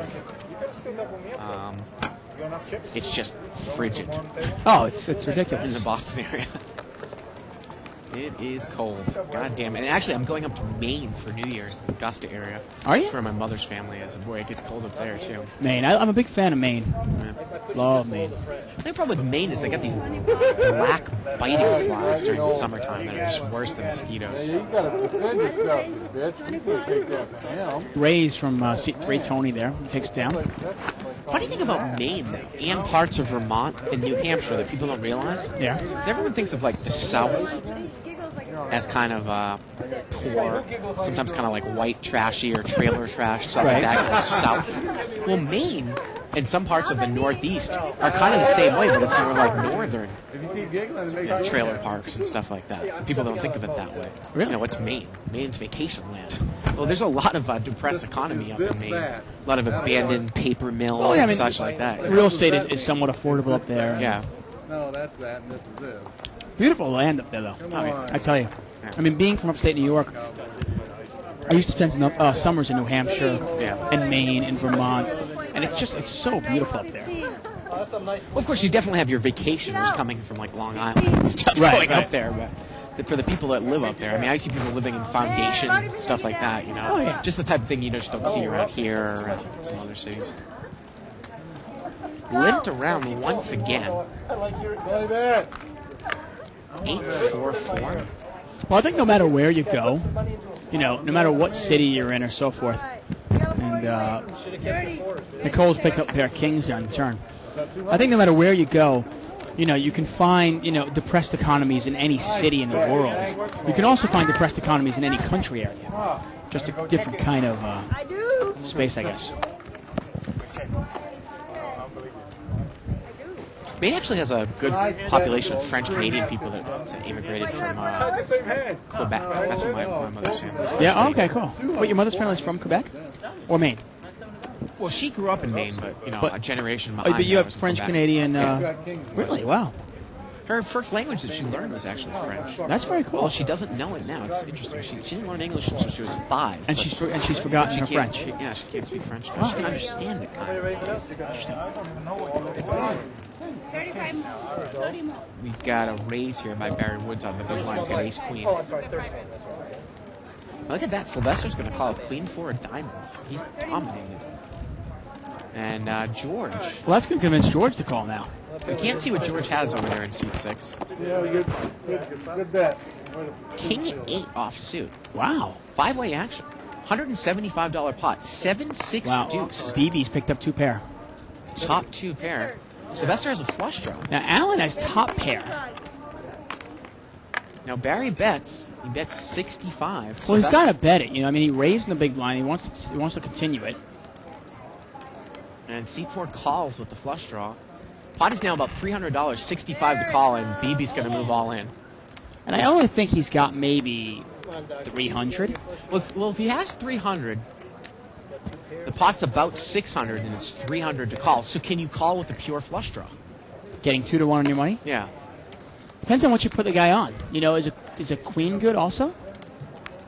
You know, do you put the guy on one pair? I don't know what Barrett's thinking about over there. He still's got a guy in between. I mean, if you're just a naked flush draw and you think, okay, I got 9 outs, I'm getting 2 to 1 on my money, it's about right. We'll find out how much is exactly here. How much more is it? Good bet. How much more? It's 350 more, Dave. So it's about, I want to say about 650. 350 to call. 350 to call. It depends what you put the guy on. You know, Now, in this case, if you knew he had 7-6, you definitely wouldn't call because you're only getting, I mean, you've only got a flush draw and he's got redraw possibilities. Right. And he does not call. And again, plays it aggressive. You know, those types of all-in moves. I mean, if you really want to become a good poker player, especially tournament poker player, you've got to be able to do those equations. Yeah. Because the all-in move basically takes all of the implied odds out of it, and it's just a math problem now. Yeah. You know. Now the thing about tournaments though is that you don't necessarily always take the edge that you would in a cash game in a tournament because obviously, you know, if you can take an advantage where you're a 4-to-1 dog a couple of hands later, or 4-to-1 favorite a couple of hands later, do you want to take a small edge now because if you lose, you're broke and you don't get the opportunity to take that advantage? Yeah, no, it's definitely a good point. Obviously, you've got to gamble it up a little bit in a tournament to get some chips. But in a cash game, it's a pure odds. Pretty much, yeah. I mean, it was interesting. In the most recent Bluff magazine, Mike Caro has a new article on there. George playing ace deuce. Has trip deuces here. Look at this, Barry's open end. And he bets 25. And George just calls. Now this would be interesting. If an ace comes off, it's no good. Right. Turns a 5, so Barry's got top pair in an open-ended straight draw. And he bets 50. And George just calls again, Dave. Wow. And the river is a 3. Wow, and look at that. George has made a straight. Right, George made a wheel. Yeah. But Barry's 2 pair with 5s and 3s would play over anyone's pair of 5s or 4s here. And Barry bets 75. And it looks like George has now raised. Makes it 75 more, and he's going to get called by Barry. Wow, there's a value raise. I was going to say, why raise? I probably wouldn't have raised in that spot. Well, Barry certainly didn't play it like he had a 6. No. Yeah, it gets you a nice, healthy second. I mean, was George just slow playing it there because he just wanted to let Barry keep betting into him? I mean, he wasn't scared of his kicker with the deuce, right? Yeah, I mean, I think that's exactly what it was. Why not just let the guy bet into me? He's going to keep bluffing into me. Why not? Yeah. Why'd you do that? It's interesting. Anyway, so in the latest Bluff magazine, Mike Caro talks about. He basically says he goes forget math. Math is crap. He goes, it means nothing. It's all psychological. And obviously, he says there are times where if somebody moves all in and you just got to whether call or not, and obviously there's no bluffing. It's pretty much there. You're just looking at it going, okay, well, mathematically, do I have the proper odds to make this call? If you know exactly what your opponent has, especially. Well, it's funny because didn't Daniel Negreanu say in a recent article somewhere that reading or reads were overrated in No Limit Hold'em? Well, he actually said, in a past Card Player magazine, I want to say, it's probably a year ago already. Oh, okay. He actually talked about saying actual reads in the sense of tells, like trying to pick somebody up, right. The way they look and the way they're squinting their eyes. He goes, he basically agreed, I agree with him, I guess, that betting patterns are bigger tells. Got 3 pairs in? Got 3-way action here. Jack 10-4. So Barry, who was the raiser, has got second pair. He's got the best hand. Now BB's got 8-10. Barry's going to bet here. Bet is 125. 125. 9 bets, 125. Now Adam's got ace-3. He's going to let it go. And BB folds. Well, the interesting thing about that is if you look at some of the online tournaments, and some of the best top pros do well in the online tournaments. Well, there are no physical tell reads there. Yeah, that's a betting pattern thing, right? I'd imagine. I mean, some people actually try to say that, well, if somebody if they check really quick or they bet really quick, there's some sort of tell. But to me, isn't that give up? Because, I mean, what if my computer's just lagging? Right. Or what if I got up and went to go pee, you know, or I got to get a sandwich? I mean, there are some tells. I mean, I've picked up some tells here and there. You can, you know, if somebody acts strong, generally they're weak. If somebody acts weak, a lot of times they're strong. Sit your lazy ass down here. What if George didn't take the last couple $100 a month?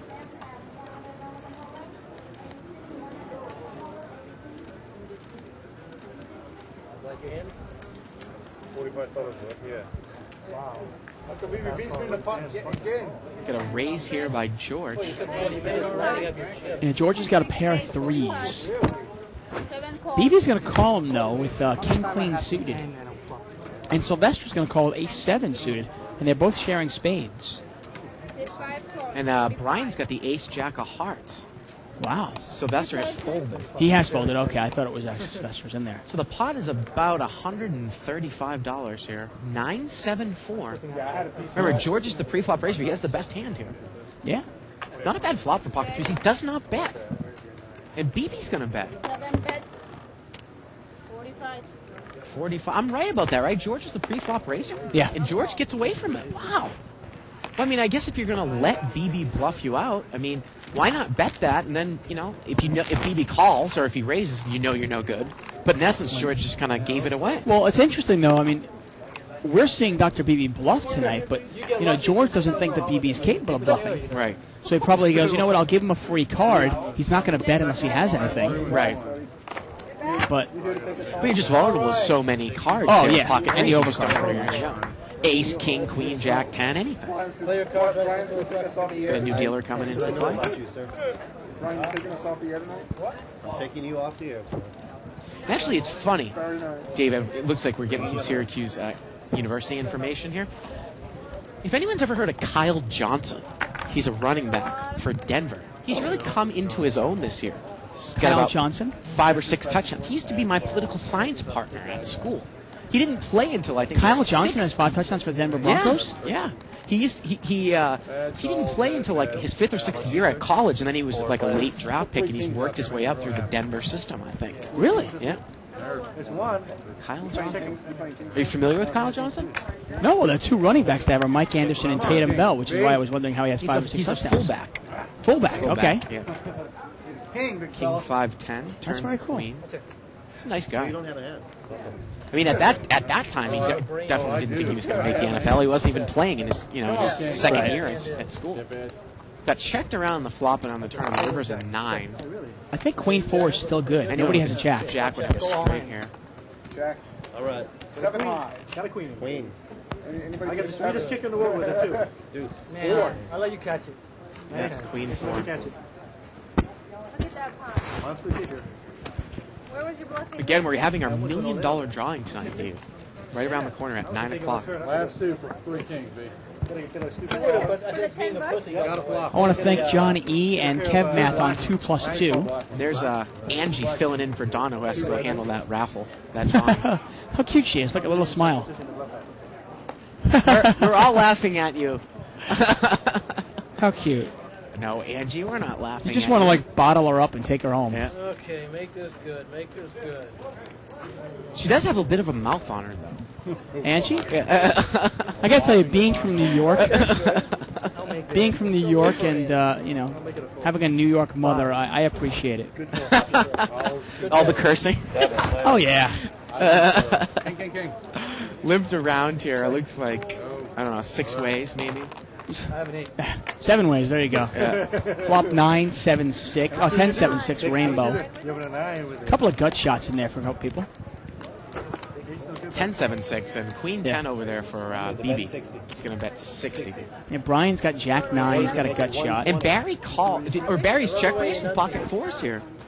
He's check raised with pocket 4s. That's what So, I need. I need to get I don't know if my BB's going to get away from this, but Barry's making a move. Yeah, Nicole's got Jack 10. She threw it away pretty quickly, huh? Oh, to a check raise. And look at this. BB's going to call. And you wonder what Barry can do here, because you know when BB's calling, he has something. When he just check raised him.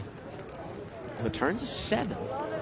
Pot's about $300. Well, BB doesn't have a great hand here. BB checks and Barry checks. And the river is a 9. I think Barry raised in position. What a laydown. What a river. River's a 9 here. So anyone with an 8 would have a straight. BB checks. Barry checks. Queen 10 is good. And Nicole's happy. She goes, yes, because she realized that she had the second best hand with Jack 10. Right. Well, kind of easy when BB bets and someone raises to get rid of Jack 10 there. That's fine. And then BB calls after that. Wow. Right. So anyway, I wanted to thank Johnny and Kev Math for the Syracuse Orangeman update. Well, it's certainly cold up there, Dave. That's Yeah. for sure. My God. Oh, man. Look at another chip count there. Sylvester's still up there at 2,500. He's probably our big winner tonight. Barry up to 3,800. Wow. Real impressive. Yeah, Sylvester's we're getting word that Sylvester's actually up 1,900 today. Wow. Not bad for this game. The blind's at 5-5. No, I actually have to think about it. A lot of that was at Nicole's expense. Yeah. Can't win them all, right? No. And we finally had a raise here. I believe it was by seat 3 with ace, deuce of spades. And he gets called in a couple spots here. Well, Barry's got picked up top pair. He's called with king 10. And he's going to bet it right away here, Dave. What number are you? I've got top pair I'm pulling. Well, Brian had looks like a gut shot there, right? Yeah, Brian said that he had top pair, though. No. Does that count for anything? Thank you, Barry. We're working up the Winding down here, live at the bike.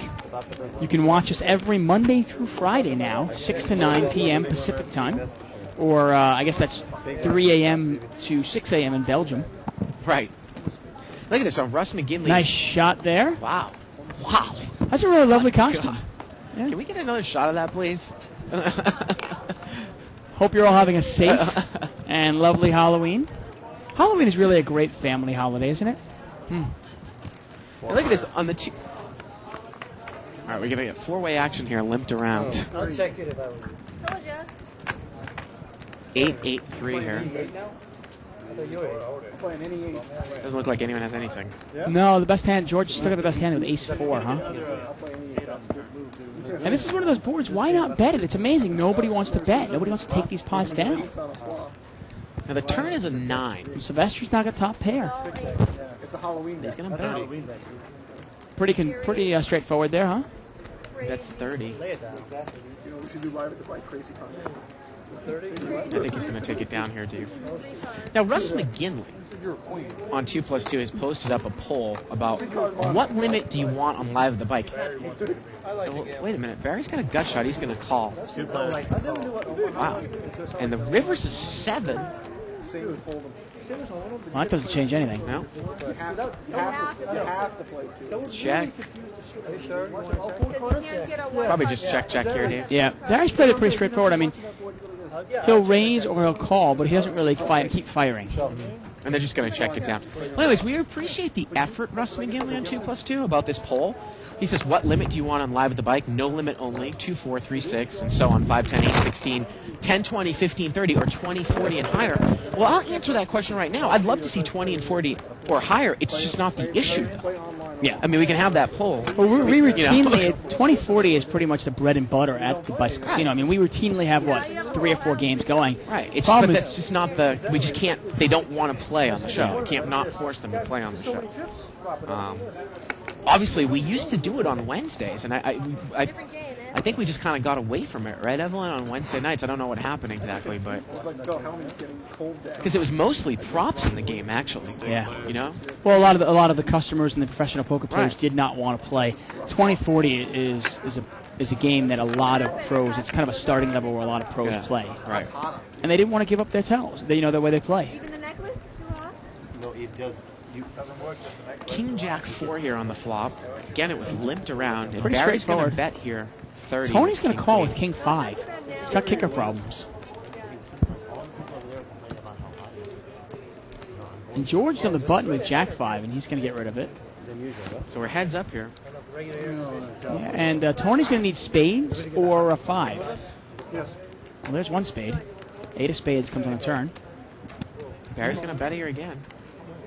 75. And now Tony can't go anywhere. Tony's going to call. Tony needs a spade or a 5. Over a $200 pot here to the river. And the river's a 3. Barry's going to value bet here. He's going to bet 125. I like that bet. That 3 is a pretty good card. And look at this. He's going to get paid off by Tony. Man, I know a lot of players there that would check that king queen down. Well, there's definitely cards on the river that I would check the king queen, but I mean, a 3 of clubs there, or a red deuce, or even a 4 is a great card. Yeah, it's a great card. I mean, to be honest with you, even if a red 5, you might bet it as well. Yeah. And obviously you'd be in trouble, but I like continuing to bet it. Right. You know. But there definitely are some cards that it's a little iffy, Dave. Right. If Jack comes, 10 comes, something like that. But if you put somebody on a draw, if you put somebody on a weaker king, then hey. Yeah. He's melting. Yeah, maybe not even be scared of the jack, but any 10 or queen or something like that.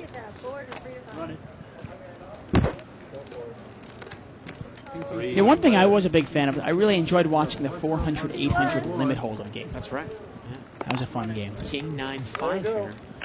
Unfortunately, I think that game kind of revolves around Jerry Buss. Well, and Jerry's busy with them those Lakers. Well, here's the other problem with that game.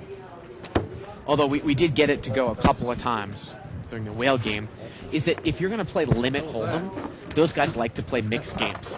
I guess they're all right in playing no limit games for 4 hours, but they don't. A lot of those guys don't want to play limit hold'em for 4 hours at that level. I mean, we've had it a couple of times, but they just don't want it. In the mixed game, I don't care. If anyone's seen it and thinks, oh, it might work, it doesn't work. Well, unless we expand really our windows. Yeah. But it's difficult to obviously get the cards in. Well, the other problem too is any type of stud game or any type of draw game where you're going to see the cards being laid down on the table, you can't see the cards when they're face up. Neither can ESPN. If you watch the stud coverage, they're not showing you the cards by camera. It's all up on the graphics, and we're live. So, right, and being live inherently gives a problem. Right. 4 players. Well, and Adams in the pot. Haven't seen him play a hand in hours. 4-way action. Was it limped around again, or did Tony raise? And Sylvester has flopped the nuts. He has. Interesting. Tony gets in trouble. Yeah. And Adams got the top end of the open-ended straight draw. Well, Tony bets 50 here. I believe he raised pre-flop, and Sylvester just calls. A couple diamonds out there. And there are a lot of cards out there that aren't going to kill his hand, but will kill his action. Exactly. Right? If a diamond comes out there, Tony might really shut down. A deuce, a diamond, maybe an ace. Maybe he did raise. He did raise. Okay. Another $50. He raised another $50. So Okay. he's get a pot builder. Well, a 3 comes out on the turn. This could continue to get Tony into trouble here. And Adam quickly threw away the ace-6, by the way. Did you notice that? With 2 diamonds on the board. 200. He bets 200 here. That's about the size of the pot, Dave. That's a nice bet. And Tony's going to quickly call. Well, you got to think, if Sylvester had 5-4, well, the 3 just killed the 5-4, because now Tony's got 10s and 3s. Now a $600 pot. And Tony needs a 10 or a 3. The river's a 7. Not the best card to see if you're Sylvester. And wait a minute, Tony, he's going to move all in. He only has looks like maybe 120 there, or 150. And Sylvester calls. Right. And actually, it's more than that, Dave. It's more like 200. So Sylvester takes down over $1,000 pot right there. Well, another big pot for Sylvester. Man. Yeah, 7 of diamonds, completes the straights. Right. But like you said, I mean, there's so many cards that you don't want to see if you're 6-7 to kill your action. You actually want to see high blank, something like king, king, queen. Right. Well, in that case, though, a king or a queen might have killed the action as well. Right, because he had pocket 10s. Yes. Actually, a 3 on the turn was probably the perfect card, wasn't it? Then you don't want the 3 on the river there, though. Right. That's for sure. Or you don't really want the board to double pair, I don't think, either. You just don't know. Right, you don't know it. But obviously, in that case, a 3 or a 10 would have killed your straight, because Tony would have made a full house. Now, we've got pocket queens here for Barry on the button, and Allen has got ace-queen. And he's probably... No, he just limps in from the cutoff, Dave. Limps in from the cutoff with ace-queen? Barry's going to raise. It's like, what did he see Barry's hand or something? I could have sworn I thought that this, was going to go raise, re-raise, but... You'd imagine in the cutoff seat, limping in with ace-queen. I just don't understand that. 30 plus 120. We got a call here by King 8, it looks like, in seat 3. George is in there with 6-9 suited, and Al's going to call. 120 more. And look at this. No, Al's going to pull the limp re-raise here, Dave. He's pulled the limp re-raise from the cutoff. 120 more, and Barry instantly calls. But he smooth calls. Yeah. And this is going to get heads up real quick. And I don't believe kings or aces. I don't think. About a $400 pot here. Jack 7-5, couple clubs. Yeah, and you know what? It just doesn't make any sense. I don't think he does this with kings or aces. He bets $110 into a $400 pot, and Barry just calls. The turn's a 5. Good card for Barry. It's about $600 pot and now. Allen's shut down. Allen's done with it.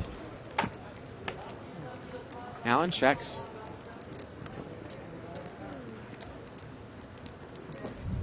Barry's got to know he's good at this point. Well, Allen told him, I'm afraid that you have pocket jacks. So he's trying to, psych him out a little bit there. And that might make Barry feel a little bit better because Barry might have been scared that he had pocket jacks. Right. I just don't buy that Allen would limp in and hope for a re-raise with aces or kings from the cutoff seat. Yeah, thank you very much. Okay, we get the last hand of the night coming up. Last hand of the night? Wow. Another great night at Live at the Bike. Great job done by Isaac and Evelyn and Ray. We need the lights to go off when you get your pocket bed. Hopefully. Ace King of clubs over there for seat 8. Interesting thing here by Sykes on 2+2 talking about Caro's comment on math. How Chris Jesus Ferguson has stated that he's terrible at reading opponents, that the majority of his play is just pure math. And then you see, that's what's great about poker. You get Mike Caro, Chris Jesus Ferguson, and they're disagreeing. I mean, that's what's so great. Three-way action here. Al brought it in with Ace King of clubs. And he's got the king there. King 8-3. Look at BB playing deuce 3 off. Was it raised? Yep. Wow. Done, sir. And his BB's going to bet right in here with deuce 3. Right into Allen. He is bored. Clearly just bored. That's 50. Raise it. Make it. And Al 125. raises it up to 200. BB bet 50, and Al made it 200. Now, how do you like your deuce 3 now? Sorry about that. And this is the wrong time for BB to try to mix it up in this hand.